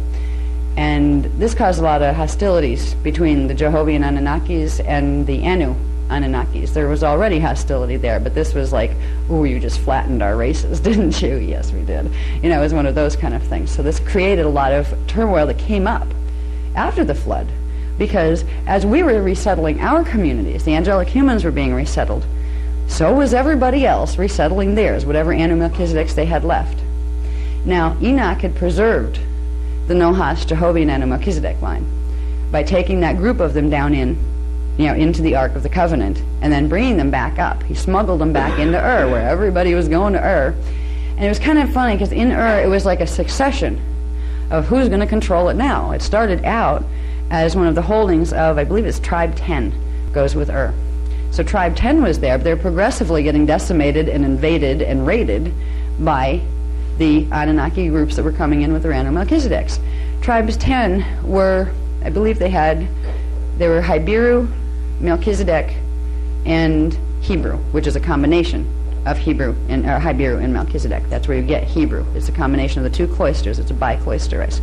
So they began raiding Ur. This began the Sumerian invasion, where they started making settlements. There would be, one would be Marduk's settlement, one would be the Samjaze settlement, one would be the Thoth Enki settlement, and then there was a few little Urantias that got through from Cirrus A evacuations that they put them back. And everybody didn't like each other, but they were all still aiming for fulfillment of the Luciferian covenant. So it was very interesting as how it progressed, because after a while some of them came back together, where they weren't trying to wipe each other out again. Like the Thoth Enki group eventually forgave the Samjaze Luciferian group. But before that forgiving, and as the craziness is going on in Sumerian culture, between like around 8,900 BC. That's when we started resettling the races on surface. That's when they started resettling theirs as well. That progressed into 8,400 BC when one of the Marduk groups that were associated with the Necromaton race from Andromeda, they came in and they took over for a time. They took over Ur, and everybody scattered. So you had bunches of them going out into the desert, and the Toth Enki group went over into Egypt. Now in Egypt before that, the guardians that had been over there, the Grail Lines, were the Saris Egyptian. They were called Saris Essene Egyptian. Okay, they were a combination, Essene. Now Essene is a family line out of the Melchizedek Cloister race. That's where that word comes from. It's one of the family lines. I think they have 5 family lines of each. That was one of the family lines in the Melchizedek Cloister race. And the Saris Egyptians had come up from seeding 2. Actually, that was a Grail race line that had come up from seeding 2 and had been put in and re-merged back in with the Grail lines of seeding 3. They had men in control of Egypt. They had managed to hold most of it. They were holding Saqqara primarily, the area that's now Saqqara, and some of the other areas. They kept having problems with Giza because that's where Gate 4 was. And from 25,500 BC, that's when the solar spiral had been hijacked by Nibiru. So they were having progressively more infiltration and problems at the Giza area. But they still had managed to have basic control. And they weren't running dynasties at that point. That was pre-dynastic kingship lines that were in Egypt before the Egyptian dynasties. Well, the Egyptian dynasties started because the ones from Ur that were getting kicked out by the other invaders from Ur, and they were getting dominated, moved over into Egypt. And they invaded the Saris Egyptian race lines and took over. The first group to do that was the Toth Enki group, led by Toth. Toth went over as Osiris. So they started the Osiris, Isis, Horus king line, but it was first the Osiris king line, because Isis and Horus weren't the Toth Enki group. What happened later was there were some invasions that started to threaten the Osiris family lines, and the Enlil Odedikron Anunnaki got involved and decided to bring some of their Anu-Melchizedek races in to avenge Osiris's death. This is where the story comes from, of, you know, he was killed and chopped up in little pieces, and then Isis helped put him together, and they created the son Horus. Well, the Horus lines were the Toth Enki put back together with the Enlil Odedikron Anunnaki lines. And then somewhere along that journey, we also got, somewhere in that period of the like 8,400, somewhere between here and here, we had this evolution of recombining. The Samjazi lines got in there. So the Osiris, Isis, Horus lines became what was called the Scarab Kings, after the Samjazi Luciferians got blended back into those lines. This is where you get the Scarab beetle worship stuff, right? Now, the Scarab Kings had affiliations, and this is where the beetle symbolism comes from. They had made affiliations with the Marduk Necromaton group that was friends with the Andrami beetle people. Okay, the Necromaton ones that are men in black guys in this day and age. This is where the Scarab worship came from. They were considered the higher-ups because they had like 11 strand coding, so they were highly respected.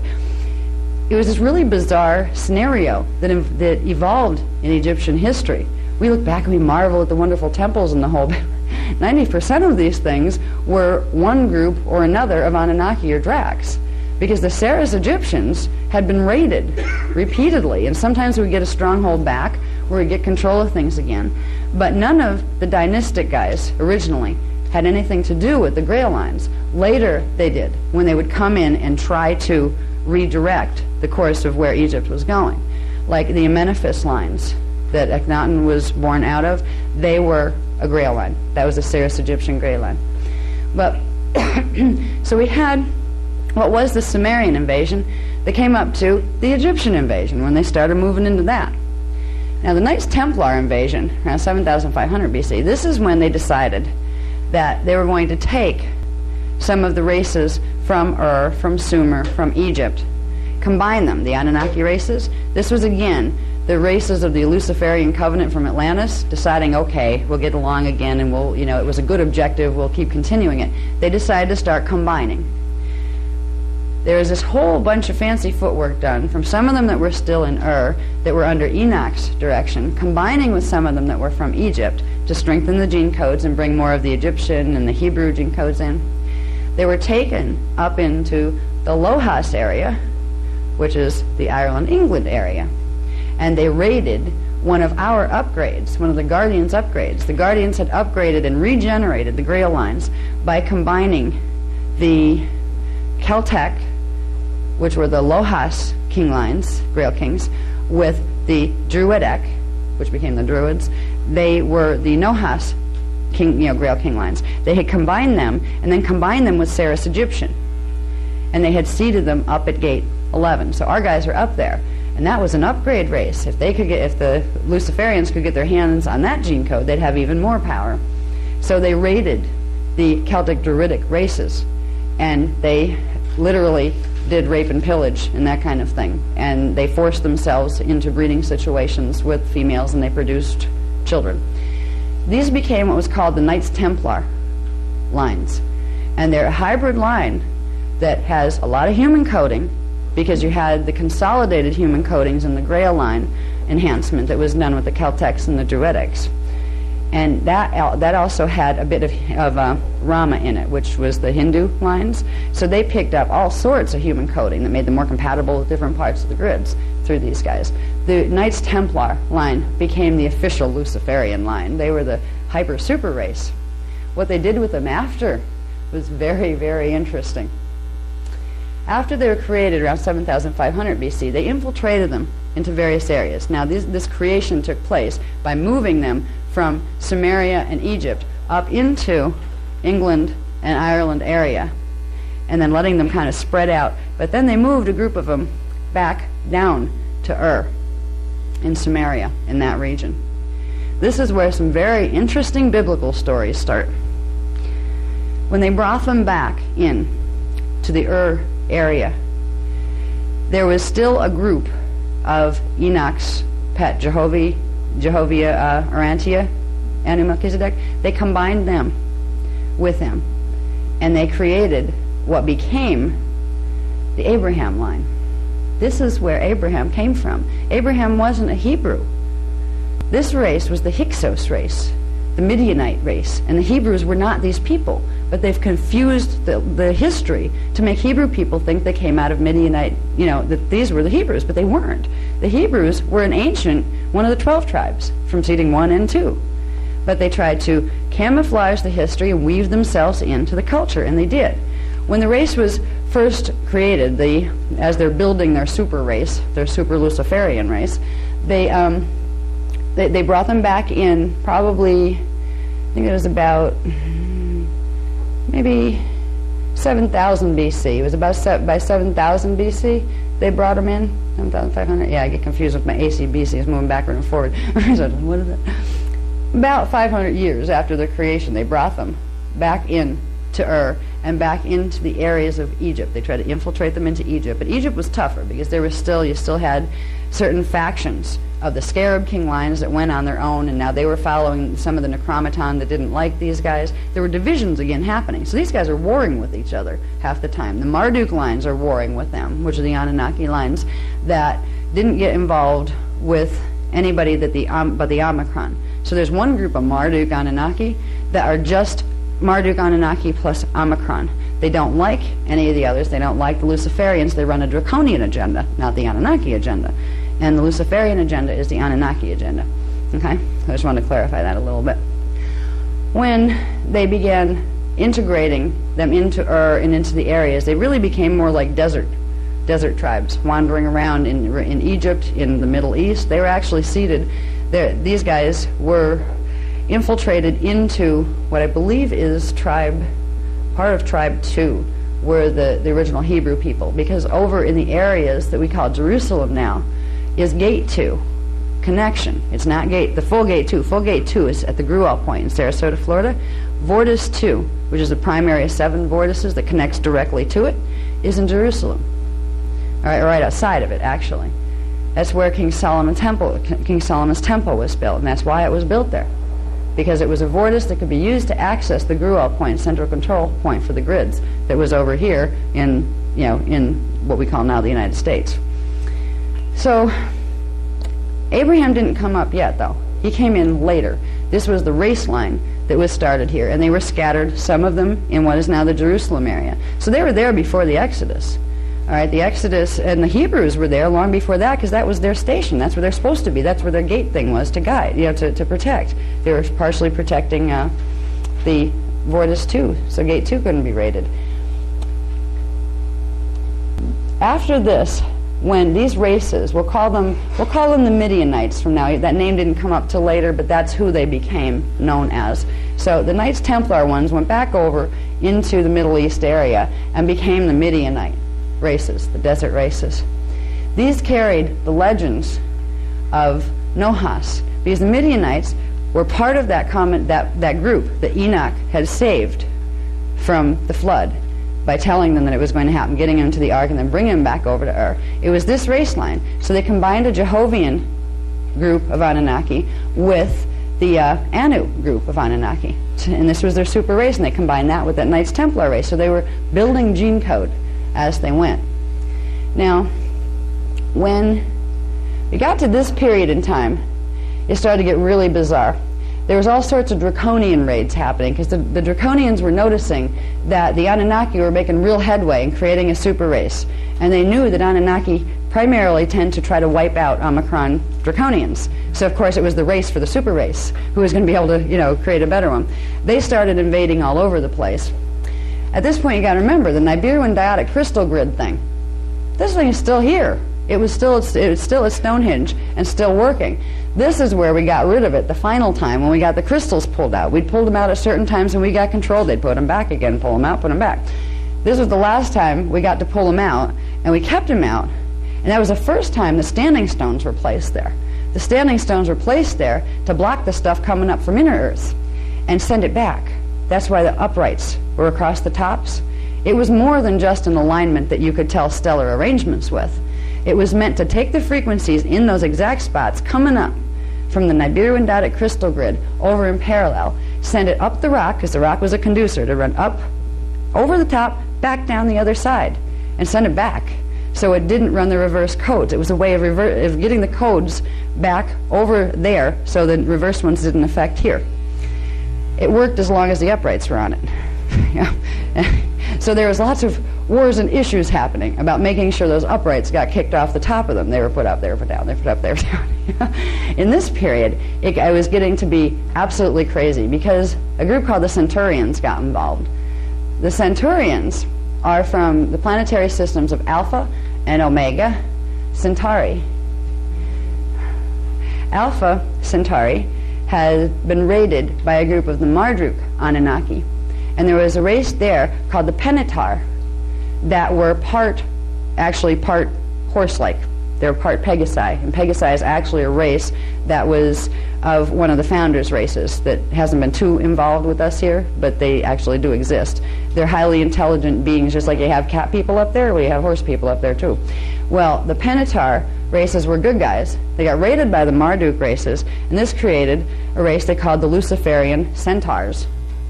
These were the ones where you get your mythological creatures of, half horse on the bottom and half humanesque on top. That's these guys. But even older than those guys were what lived over on Omega Centauri. You have Alpha and Omega Centauri. They're both stars in the I wouldn't even know what system that is, the Alpha Centauri system, but there is Alpha and Omega Centauri. On Omega Centauri, there is a much more ancient race that are just considered the centaurs. They're the blue centaurs. And they're a very negative race that's been involved sometimes here, but most times with other raids on other systems. Well, during this period, the Centaurians got involved because the Marduk group from Alpha Centauri got them all motivated to come on in and raid things. And they started to stage major raids. They were raiding India, Tibet. They were raiding Russia. They were raiding what's now North America. They were staging mass raids to get control of everything. They wanted to, first of all, get rid of the Anunnaki. Second of all, take control of that crystal grid thing, because that's pretty powerful. And third of all, get rid of humans. That was their objective. It got so bad during that period, particularly in the areas of Tibet and India, where the infiltration was becoming so bad that it was going to decimate the angelic human tribes there.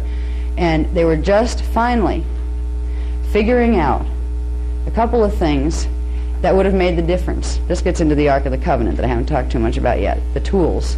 They had just figured out how to break the security codes on the Ark of the Covenant box so they could get the tools out so they could use them with the Nibirian Dadic crystal grid. They could create pole shift, restabilize the grids, wipe off what you didn't want here, and start over. And that's what they were going to go for. So, in 5900 BC, the Centaurian War broke out. The Sirius B Maharaji races, the blue humans, the guardians of Gate 6, they came in fleet. And there was Star Wars. And fortunately, they won. They got rid of them, they went home, but the presence was still here. Their Melchizedek derivative races were still here. But at least it calmed it down where they didn't make the place go into pole shift and they didn't decimate the races. This period, there are records still of part of it written in the Mahabharata, which is a Sanskrit text that's coming out of the Indian things. And it's funny, I didn't know this stuff. I remember one of the people here had said, what about this book? There's this book that has stuff about, it's like in India that there are spaceships and things. And I said, I feel the resonance with it, but I have no idea what this is. I'll find out. It took a long time before they'd show me the history that was involved. This is where the Mahabharata fits. This is where that time period. They said it was combined. There was this time period, and it was combined with some ancient records from wars that had happened even longer before, and they kind of interwove them through into the story that was depicted in the Mahabharata. So there are records that give you pieces of this, but the largest one is the Bible and the stories that were told in the Bible. After we had this going down and the Centaurian War, unfortunately, the Guardian groups got back at that point. They had got back the Ark of the Covenant that had been stolen with the tools in it, and they recoded it, recalibrated it, put new seals on it. So the old codes that they had broken wouldn't work. So it was back to square one, having to get the box and find the codes to release it. By the time we got here, 3650 BC, stuff was happening in Egypt where the Thoth Enki lines and the Scarab King lines were getting roused by the Marduk Omicron Draconian lines as the Set Brotherhood in Egypt. Okay, this is where the Set teachings came from. They were becoming dominant, and the Draconian influence was getting so strong that they decided they'd go right elsewhere. They went over into our civilizations of the Mayans, over in Central America and down in that area. We had several colonies of people down there because there are gate things in that region. So Thoth actually led. He was one, I can never pronounce this name. Can you pronounce that? Quetzalcoatl, what? Quetzalcoatl? Okay. The Mayan guy, Quetzalcoatl, was Thoth. He came over to start the infiltration because they were getting kicked out of Egypt, basically, by the Draconian races. So they said, okay, let's move over this way. They started that. They not only raided the Mayan ones, they raided the Aztec civilizations. This is where some of the brutality was coming through, because the angelic human races were not brutal fighter races. They could defend themselves as necessary, but they weren't, they did not do sacrifice. They didn't rip hearts out of people while they were alive. These are some traits that usually came from the Draconian side, from Draconian infiltration, but some of the Thoth Enkis did some of that stuff too. Mostly the Draconians did. So we had this invasion starting to move from over in this area over now into Central America and South America. They were going down that region. Some of them went up into North America, where we had tribes around. There are several tribe areas in the Arizona area, because there's Vortis 1 there that connects to Stargate 1. So any of the Vortis sites they weren't primary seed sites, but they were sites that once the population spread, there would be one sent in to guard them. So there were some of our guys in the Painted Desert area of Arizona that had come over originally. They were the tribes that had been in Lemuria. They got sent over that way. Then there were others that were from the Grual Point, which is in Florida. They're actually the Seminole, the Seminole Indians. They were the descendants of these guys. When the Thoth guys came over, they started raiding all of the tribal people areas there, all the angelic human tribal peoples, and infiltrating different groups. Not all of them got infiltrated. They didn't wipe out the human presence. But what they did is take over our stories. They took over our stories, our creation myths. They took over our race identity and told us we were somebody different than what we were. So we forget.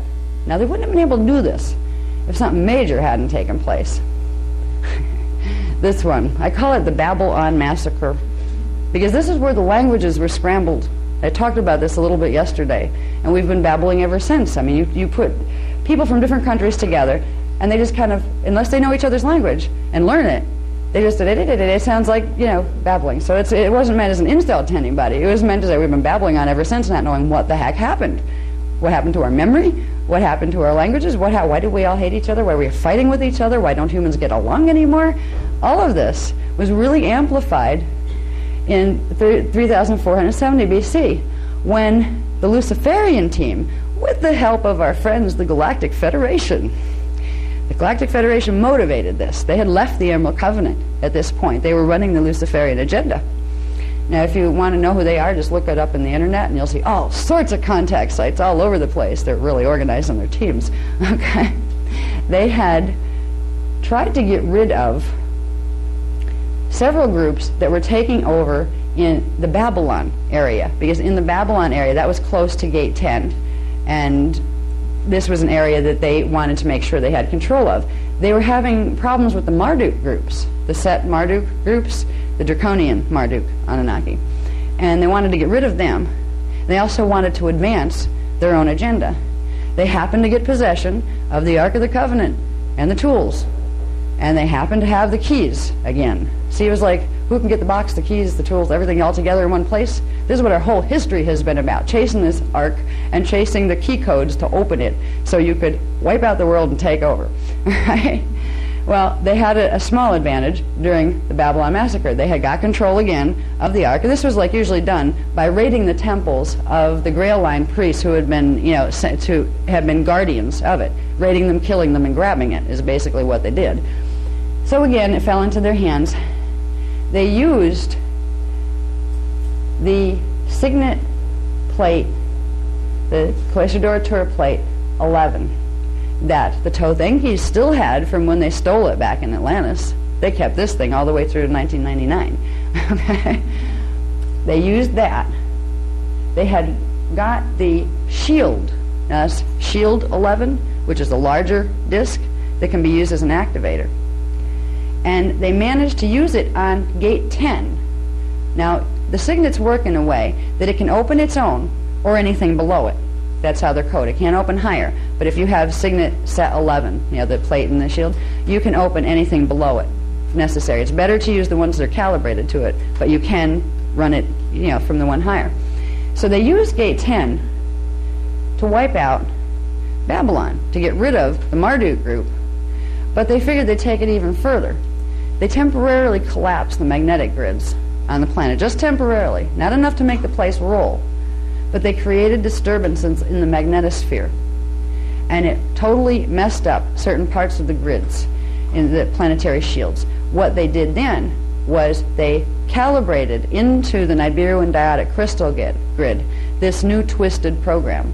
Now, they didn't have the crystals here anymore, the upright crystals, but they had them on parallel Earth. So that's where they programmed from. They programmed them in there, and the grids would still run. As long as they could get those top stones off Stonehenge, they would still run. So they used this technology. They wouldn't have had the power if they didn't have the Ark of the Covenant. Because here's where the connection is between the CDD plates, the signet shields that go with them, and the rod and the staff. A human being that has a Magi coding that can run enough frequency of the Maharada current and the rainbow ray can hold the CDD plate in their hand and activate it. And Anunnaki can't. They can't pull in enough of that frequency from the rainbow ray. You need rainbow ray frequency, and they cannot pull it in because they don't have the D12 current of the Maharada running. But they can stimulate it with tools that are able to carry it.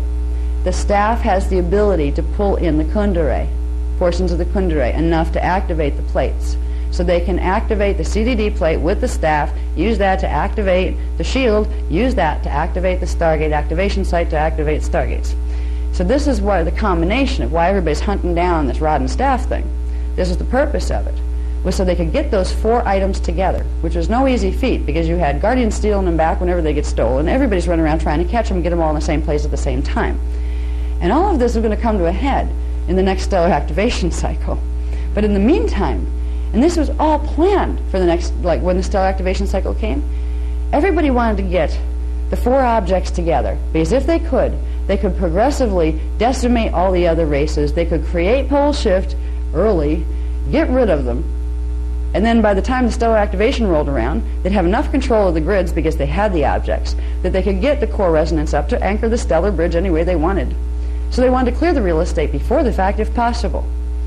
Because the Guardians races continually countered them, and they'd steal back. If they stole the Ark, they'd steal it back, or running around all over Egypt and all over. We're going to have the trace on the Ark, where it moved when, in the book coming out. It's really funny when you look at it. When you look at this from a higher level, you just, what a bunch of bozos down here. Look at this. It's like one of those movies, like the Three Stooges movies, you know, whack, boink, boink, yeah, one of those. But it's unfortunately the history we have been living. This is what we are taught about the Bible. We are taught about these stories in our history. We're taught to take them seriously, as if God did this. You know, God didn't do most of this. This was a combination of humans who kind of got confused with a bunch of Anunnaki and Draconians and created a real mess and blamed it on God. That's what happened. There is a God, and we all are from a central creative source force that is an intelligence and an identity. It is God. But it isn't the God that's called Jehovah or anybody else. God doesn't need to have a single label name. The single label names for God were coming from the various fallen angelics that tried to set themselves up in replace of the true interconnection of God. They try to convince pieces of God that are walking around here that are us that we were something different, taught us that God was out here someplace, and called it a name.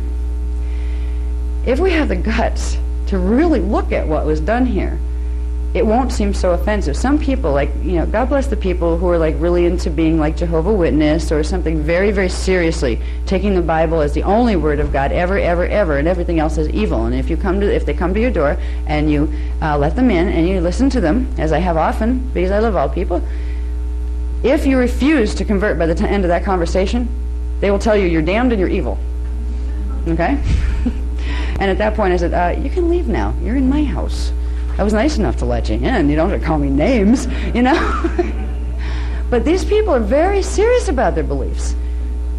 And I respect that. I respect the verve of loving God enough to want to actually defend it that much. What would absolutely be devastating to a person who's really attached to having your God have a specific name to it is if they find out it's not who they thought it was. Right now, they're worshiping Anunnaki, fallen angelics.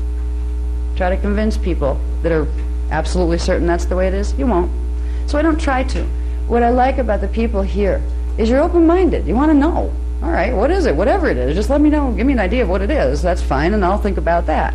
There's no heavy attachment to it having to be any one way. And that's how you'll learn. That's how you'll be able to find your comfort zone in it.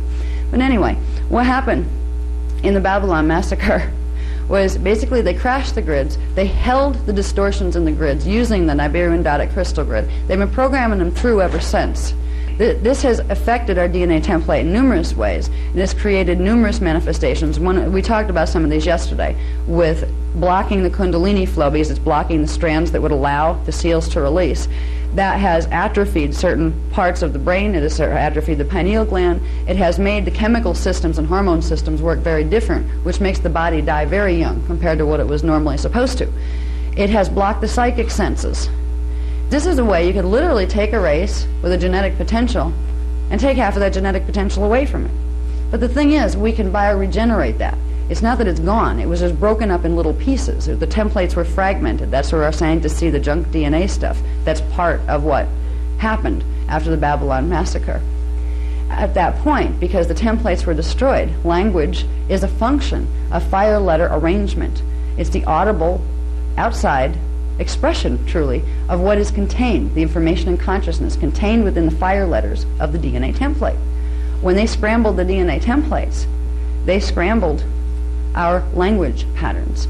And they did it in a way that held specific scramble frequencies running through the grids at different angles, which meant if they're running it from the Nibirian Dodic crystal grid, if that's what's holding that program, they had ley lines that they were coding with different sets of scramble patterns, which means this person's scramble would be different than this one's.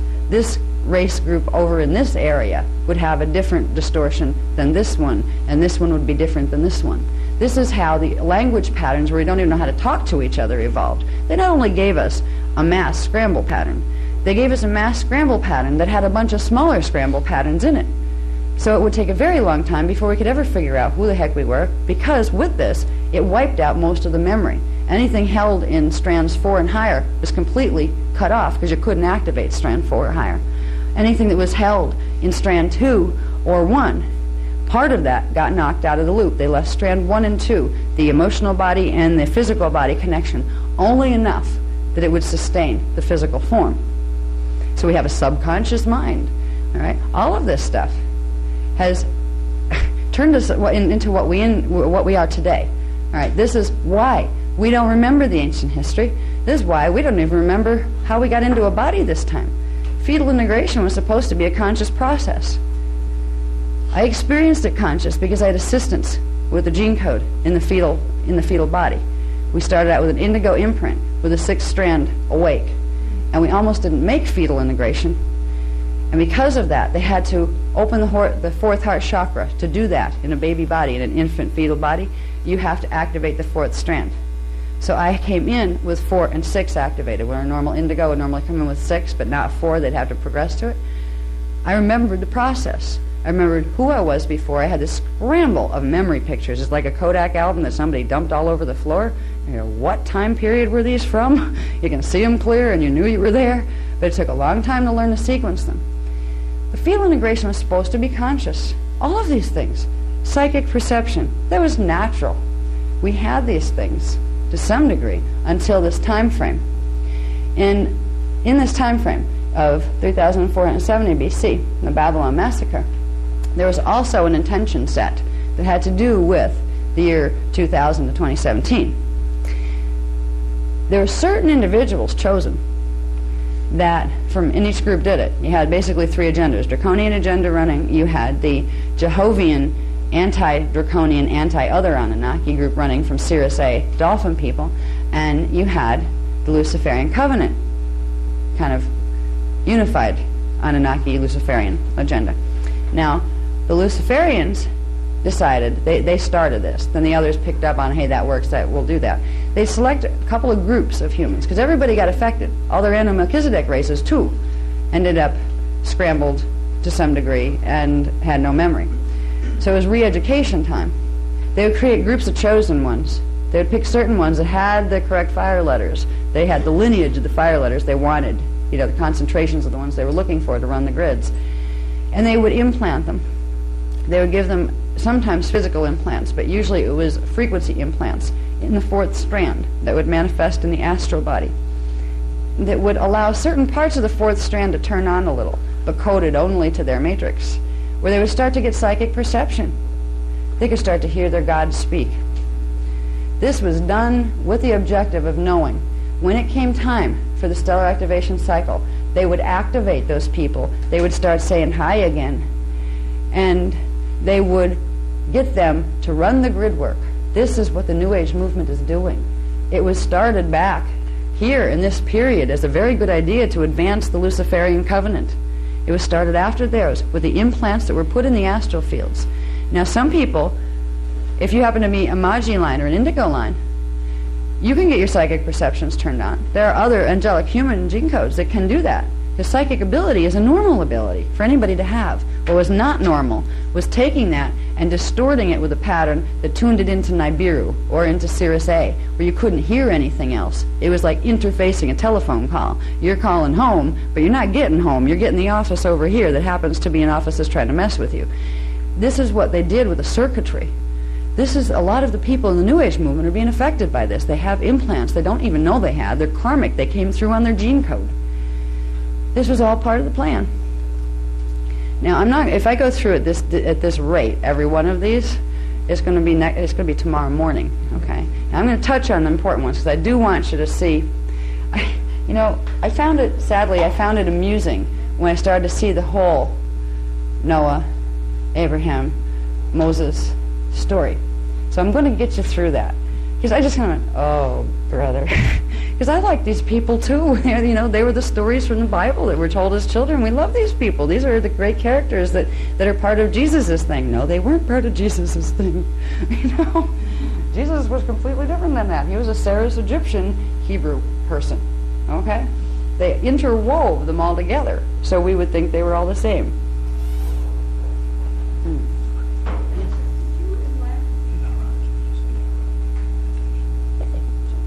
Oh, good.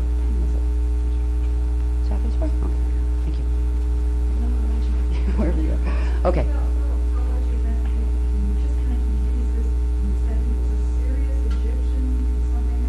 Okay, Sarah's Egyptian. Sarah's Egyptian, Essene, Hebrew, Hindu. That was the gene code. Yeah, they put them all together, and actually, there is the Hindu part came out of a group of Hindus that had been out of the Druidic Celtic ones that were taken into the Rama races to pick up the Rama coding, and then brought back over into the Egyptian thing. Jesus was out of an enhancement Grail line to bring back the codes. And he even brought in a small bit of the Anunnaki codes, because they had contaminated this race so bad that everybody had Anunnaki coding in them at this point. So he brought in just enough. There were two Christs, as the Emente book explains. One, and the King Solomon thing is right in the center of here, because this is where the break. If you notice in the book, it says that Jeshua 12 was out of the house of Solomon.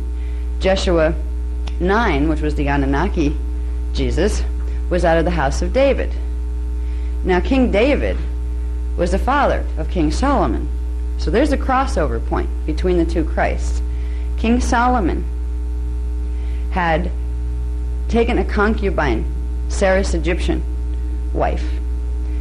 That was the lineage right there, Solomon and the Egyptian, that started the lineage that finally went down to become Jeshua 12's lineage, that didn't carry the heavy Anunnaki coding. It carried just enough that if the humans, angelic humans, that now had so much of the Anunnaki coding interbued in their systems, it would be just enough that they would be able to take that. It would also be something that the Anunnaki races could bioregenerate through. So he set the 12 code pattern back for all of us to have through that line. But there was literally Celtic Druidic into Hindu, into Sarah's Egyptian, and Essene, which is a Melchizedek line, all rolled into that family line, and then you threw in a tiny bit through the Solomon line. You threw in a tiny bit of the Anunnaki, which is called Hyksos, or the Midianite line.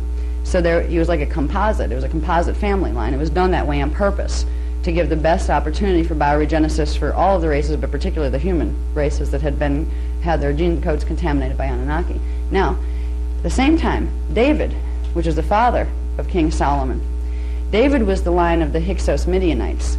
He was the line of the super race Anunnaki that came up from before him, which was Abraham. That was the Abraham line. I'll show you where Abraham fits in a minute. That was the line that didn't go into, he had Solomon, but they stayed. Solomon stayed in line with that line. The child that was born of Solomon, but to an Egyptian woman, was never raised with them. It was taken and raised as an Egyptian. So there was a difference here, where you kept the pure line Anunnaki going down through the house of David, through Solomon, and then you had a little side thing on Solomon, where his gene code ended up in Egypt. And that's where the Jeshua 12 line came from. But anyway, if we get to Abraham's an interesting story, because we get to talk about our buddies, the Galactic Federation, again. And I say our buddies because so many times they've been part of the Guardian Alliance, and so many times when it suited their purposes, they told the Guardian Alliance to stick it, and they went and ran their own agenda. That's what they're doing again. Here we go again. In this period, let's see, this one right here. Actually, I'll talk about this for 2 seconds. This was interesting. The 2668 BC, this was another Egypt invasion. Okay, at this point, you'd had a bunch of people in Egypt fighting over who was going to rule Egypt. After a while, after the Tothenkis had been there and the Marduks had come in and they were all battling it out and the Scarab Kings were there, finally, a line of our guys, which was the Imhotep line, had gotten the seat of power back, but at Saqqara. Okay, they were holding Saqqara, and they were literally kind of co-kingships that were happening, where you'd have the main ones that were either Drak or Anunnaki in like the Thebes area and some other areas, and then you'd have the Saqqara base. Saqqara was always a sacred site because it connected to certain escape portals, let's say. If you wanted a quick way out, there were certain areas in Saqqara that you could activate very easily to get into inner Earth and get out before they got you. So Saqqara was quite protected. in 2668 BC, Joshur became the pharaoh, and Imhotep was supposed to be his sidekick. His, how do you pronounce that? Vizier? Kind of like advisor. Vizier. Okay, vizier. He's good with the Egyptian stuff. Thank you. The story was interesting because the real pharaoh who had been in power at the time was Imhotep. That's why he was noted to be, he just knew all sorts of things. He knew math, he knew building. Why? Because he was of the royal lines. He had been the pre-dynastic king. He wasn't in, they weren't doing the dynasties in the guardian lines. But he had been one of the Saras Egyptian kings that had come back in and had gotten back control over Skara. Basically, there was invasions going on all over the place at this point. There's invasions of the Marduk guys from the Babylon areas. There were invasions of other groups from the Sumerian areas. And a friend of ours, named Enoch, decided he was going to lead the Midianite people, who were now part of his Jehovian race, combined with the Tothenki Samjaze Luciferian line. He was going to lead them into power, and he was going to do it diplomatically. So he basically went in and said, you have the Jehovah, pure Jehovah lines, which were called the Hassa kings. They were the ones that refused to join with the Luciferian lines, and they just wanted to run their own world dominion agenda. So you had the Hassa kings that were opposing them. They were trying to get into Egypt and take over. You had the Marduk ones, which were, there are various ones. So you had the Hala kings that were a Marduk invasion on one of the Anunnaki ones that took over the Akkadian empires and those kind of things. You had them coming in. They were all moving in toward Egypt because everybody wanted Egypt because it had the gate 4 there, which was a major gate as far as the teleport that had the solar spiral. Imhotep was kind of surrounded, and it wasn't looking good. So Enoch figured this is a nice chance to be diplomatic. So he came in as Joshur. Joshur was Enoch. All right? He stayed just long enough to get it going and turn it over to one of the Luciferian covenant lines, one of the Scarab King lines again. But he made a deal with Imhotep. He said, basically, you're going down, and you know that the ones up in Thebes want to hang you, and we know that you're hiding your Grail Line kings, and we know where they are. We'll tell the Thebes guys to make them come and get you and raid the Grail Line kings we've been hiding. Don't you think it would be better to just make a deal? It's like if you're in a lose-lose situation, you take the lesser of the lose. At least if you're alive, there may be a long enough time to do something about it and get things back in order. So Imhotep basically agreed, fine, you take it. Fine, you be king. He handed it over. And because he was so helpful in not resisting and took the passive stance, Enoch, because he needed him for certain aspects of knowledge that he had that Enoch couldn't access because he wasn't working the Emerald Covenant, kept him on as his advisor and his buddy. And he stayed for a while. Enoch got kidnapped after that when the Thebes group found out, who were opposing Enoch's group as well, found out that he was there and that's him, that Joshur's Enoch, oh, go get him. They got him. When they have it written off that Joshur had died, he didn't. He got kidnapped. But the line still continued. Imhotep helped it to stay there. He helped it to keep it together because it was better than having a bunch of other crazies come in there and raid everything. So Enoch ended up in the Great Pyramid, held as a prisoner, as a scribe, and being forced to translate information that he knew and those kind of things. This is where you got the Egyptian Book of the Dead. They were pumping him for the information that he knew from the Tibetan texts that he had had access to before when he had been working in the Emerald Covenant. So actually the Egyptian Book of the Dead and the Tibetan Book of the Dead were actually part translations of the same information that originally had come off the Cloister Duratura plates way before. When Enoch was having his little problem in the pyramid, he was beginning to have a change of heart. The Samjaze Luciferian groups from the Pleiades got him out. They rescued him. And he was in exile in the Pleiadian system on Alcyone for a while. During that time, the Saras guys, which are the guardian guys and the Pleiades, got to him. And they said, is this really, you really want to do this? Look what you're doing. It's making a mess. Your people are suffering. And Enoch actually cared. This was a difference between Thoth and Enoch. Thoth saw his people as expendable. He saw them as something to use to accomplish an objective. Enoch cared. He did honestly care. He had a heart feeling for his people. he entered the Emerald Covenant. He went back into it in 2250 BC. This is when he brought through the Emerald Covenant translations of the Cloister Duratura plates and did the books of Enoch that we talk about sometimes. He went back over later during the Christ period. But anyway, Zoshar came in, set that up. Enoch got kidnapped, taken to the temples. The Zoshar line continued for a little while, but then was taken back over by, I believe, a Drac line came in after that. So you have the whole bit, the Dracs versus the Anunnaki running through the Egyptian history happening again.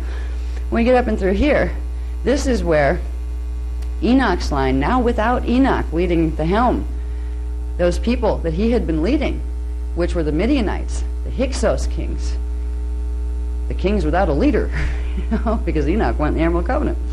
Galactic Federation stepped in as the leader of the Hyksos people. This is where the group we know as the Archangel Michael Matrix, and those guys came in. They were actually part of the Centaurian group from Alpha Centauri. They got involved, and the Galactic Federation people got involved, which are primarily Anunnaki groups. And a lot of them are Jehovian Anunnaki groups. So they decided they would lead this new super race to victory.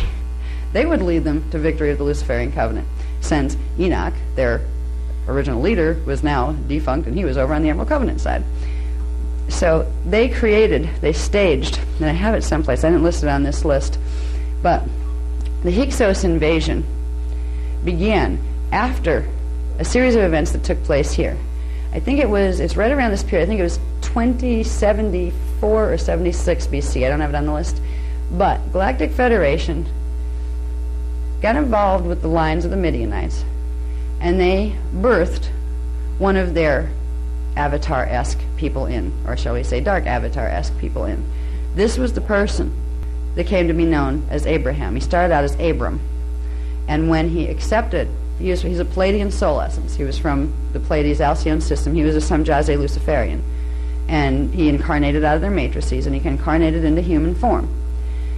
Abram became Abraham when he accepted Templar Melchizedek ordination. Now, Templar Melchizedek is different than a Melchizedek or a Melchizedek Cloister.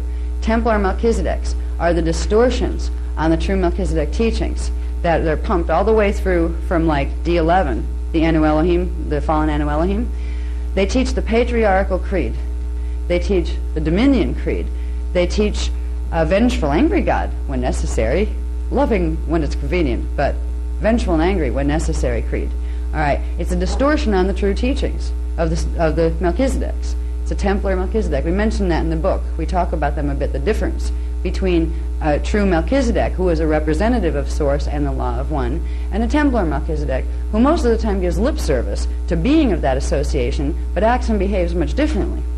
This is the difference between the external and the internal God. The Templar Melchizedeks teach you to worship a God outside of yourself.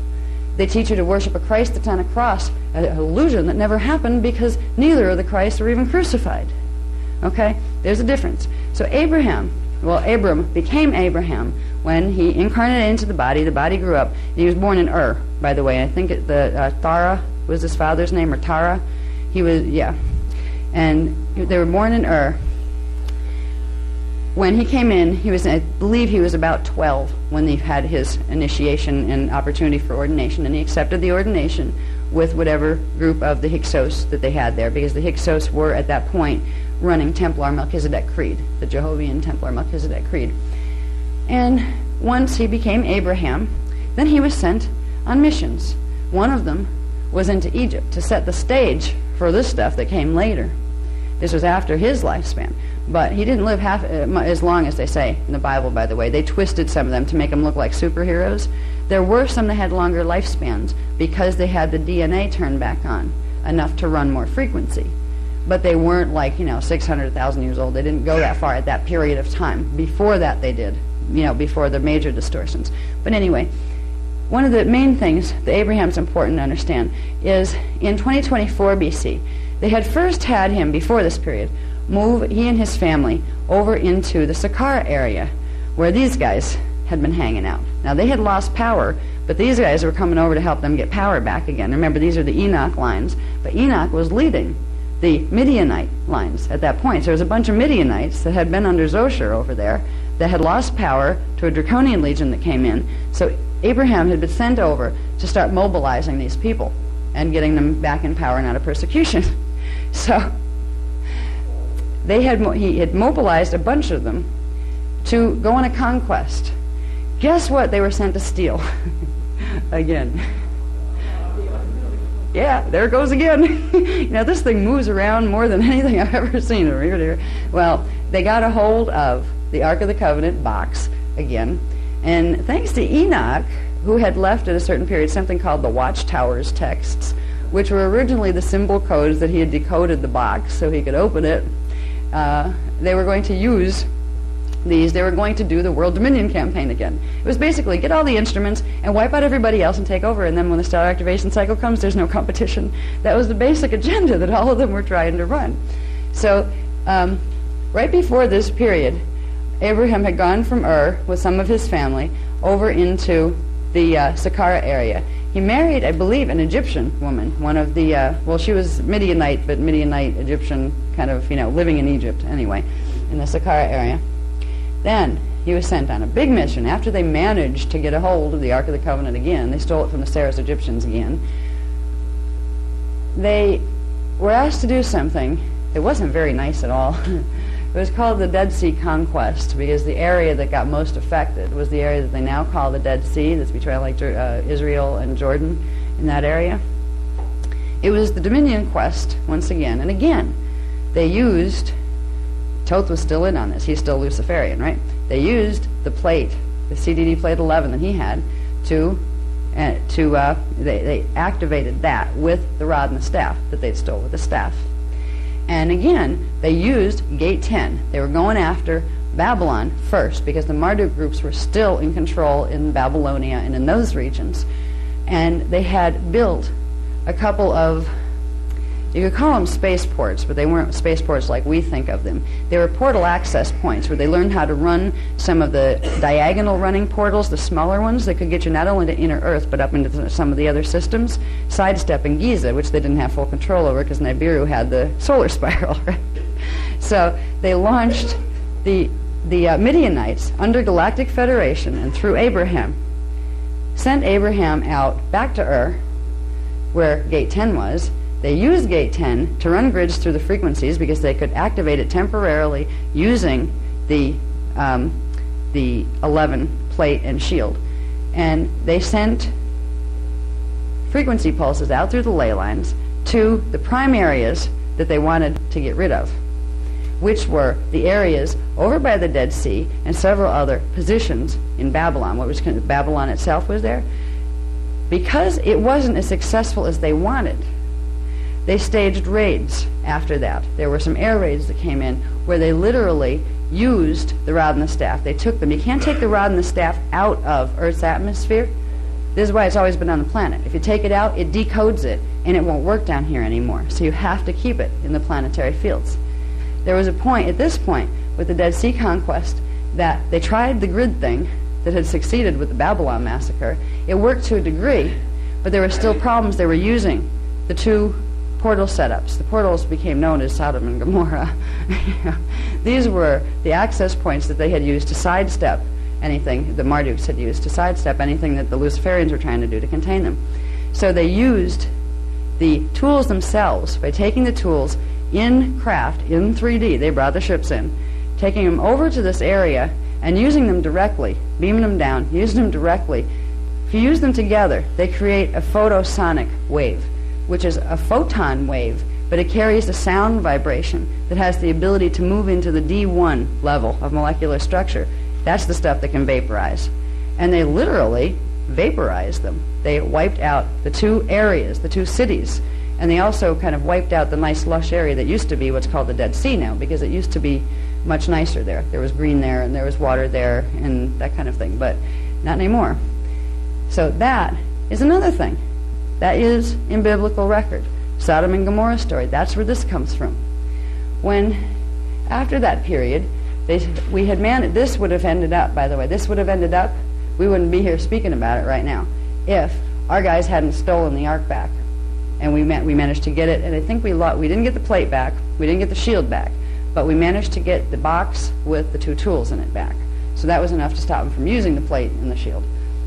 So this whole thing has been about getting these four things together so you can take over the world. It's like a cartoon that you'd see on Sunday, on the TV. All right, what happened here? This is historical record here, that between 1670 and 1555 BC, this group of Hyksos, who they think were the Midianites, they're not the Hebrew people though. These are, they got involved with the Hebrew people, but they're not the Hebrew people. The Midianites ended up, they'd already been closing in here on Egypt. They'd already been moving into the, to the Saqqara area and spreading out. They'd already made quite successful moves in wiping out most of the Marduk-Draconian competition, and they did pretty good at sealing up the vortices that were giving those guys any strength. So now it was time for the next step. They didn't have the Ark, though, but they wanted the Ark. The Ark was in Egypt at the time, so of course Egypt was a place you'd want to take over if you wanted to find where it might be that they have the Ark hidden. Now, the Hyksos invasion began. Abraham was gone by this time. I forget what, I think we have it in the records, when his death thing was, except he didn't die the normal way. He was taken up. He was taken into Alcyon and stayed there for a while, because if you had the gene code to do it, you could go up to density 2. Some of these, they call them, this is, by the way, this is what's called the Sons of Belial gene code. Okay. The Belial gene code can transmute lower densities. It can do enough strand braiding with like density 1 and density 2 that they can go between those two, but they can't take it higher than that. So I believe, like some of the others, I think Abraham went up. I don't remember them. This is the stuff we're just working on to put in the book in detail. All right, so I do believe he ended up leaving after he got his Dead Sea conquest done. Our guys stopped it by getting the Ark back. But here, the Egypt invasion was going on again, where the Midianites came into power. They had blended their way into Egypt, where they were almost like the Egyptians. Like, what's the difference between them? They all live here at this point. They ended up taking over power, and they were like in history, it's even known that this period of time holds the Hyksos kings that were considered the Hebrew kings, really. The Midianites, these were supposedly the ones that became the Hebrews. Supposedly Midianites were the desert people, the Hyksos, that then went into Egypt, invaded Egypt, and then these guys did the Exodus and became the Hebrew people, but they were really Hebrew tribes to begin with. This is how we're taught this works, but it doesn't work that way. They weren't Hebrew people to begin with. They were set out to destroy the Hebrew people because they wanted the gates that they were holding. So they came up. The Hyksos became the dominant dynasty line during these periods in Egypt. Then there's an interesting thing that happened. The last Hyksos king was, I believe, Camus. His name was Pharaoh Camus. And he was dethroned by another pharaoh named Amos. And Amos was, I believe, let me think, I'm trying to remember which affiliation. Camus was the Hyksos. He was the last Hyksos king. Amos was an Enlil-Odedicron draconian agenda one that dethroned him. And we're going to throw the Hyksos out. When Amos came in, that meant that the Hyksos populations were going to be stomped on, just like the Hyksos had stomped on the Egyptian populations when they got into power. What was very interesting was I have to get exactly, I have the dates for the book stuff at home, but I didn't want to make this run over one sheet. Camus had a son right around the time that he was being invaded. He was quite young when he was invaded, Camus. In fact, he was quite young when his son was born. His son was born when he was about 19 or 20.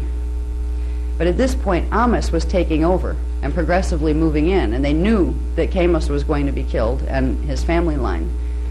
So interestingly, his wife had the child, and the child was hidden for a period of time.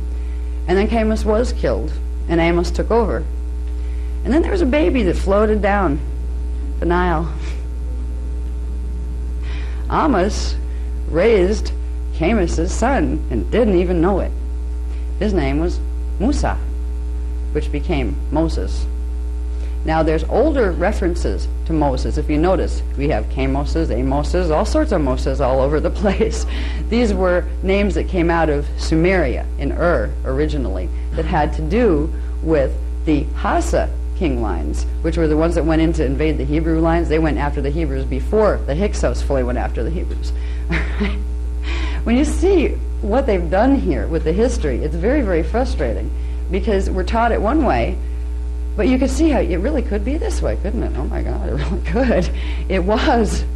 So that's where Moses came from. And what Moses basically did when he was 18 years old, it came to be that there was an issue, and Amos had started to wonder already, because certain affiliations were making it look like, well, you know, we're supposed to be Odedicron and we're supposed to persecute Hyksos.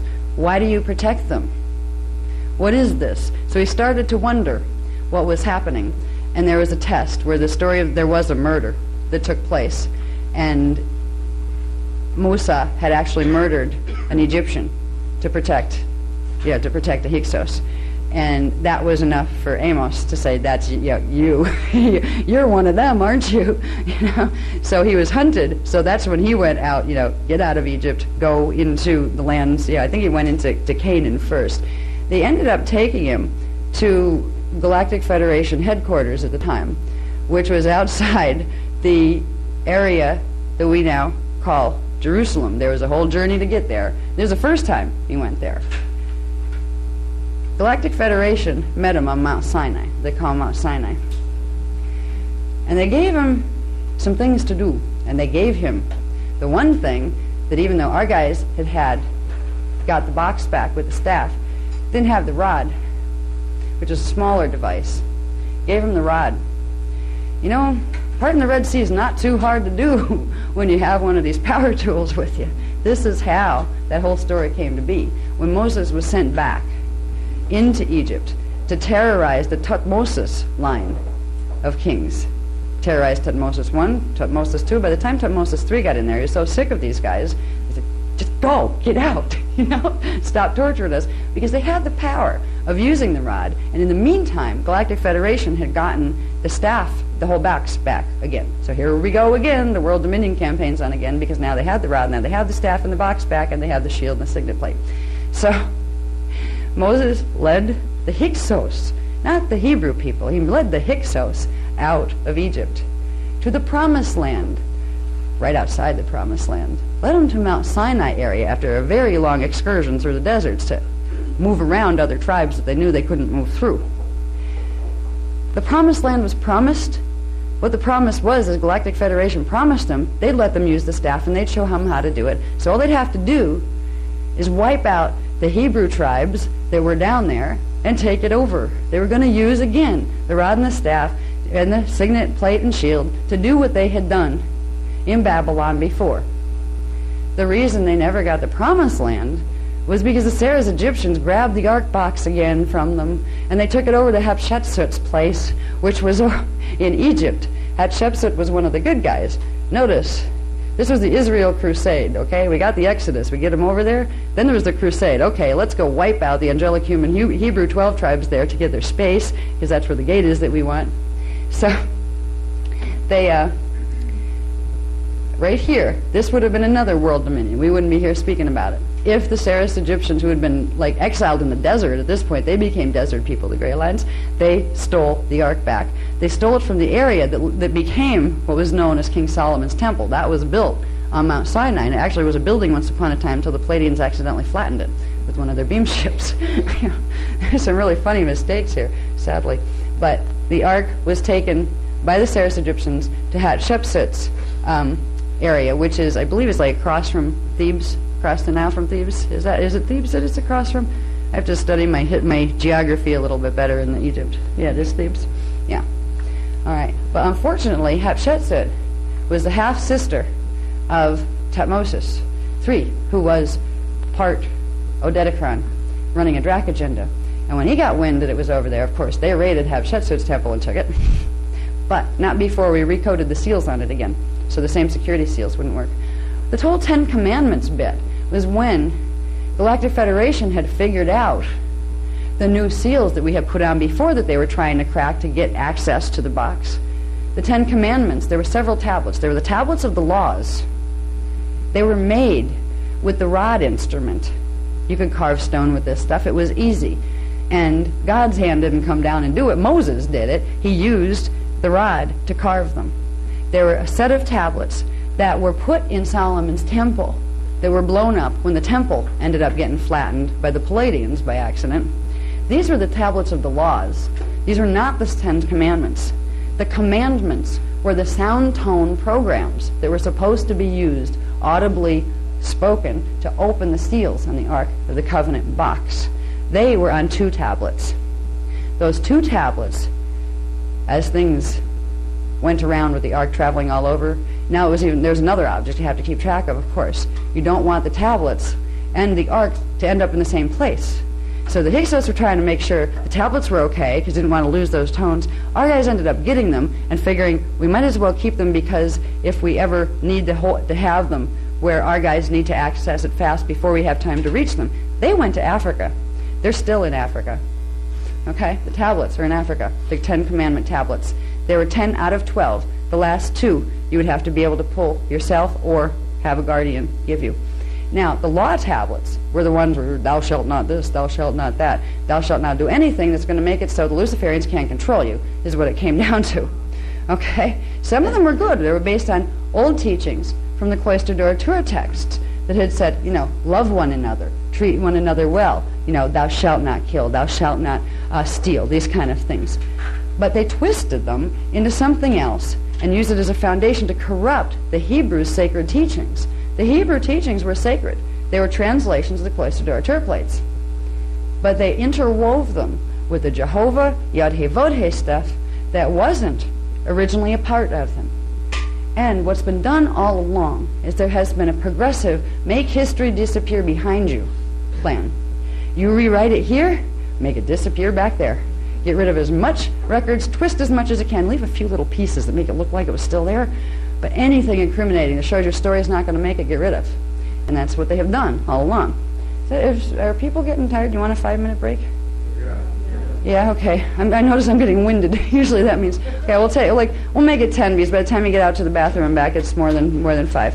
But we have, how much time do we have left?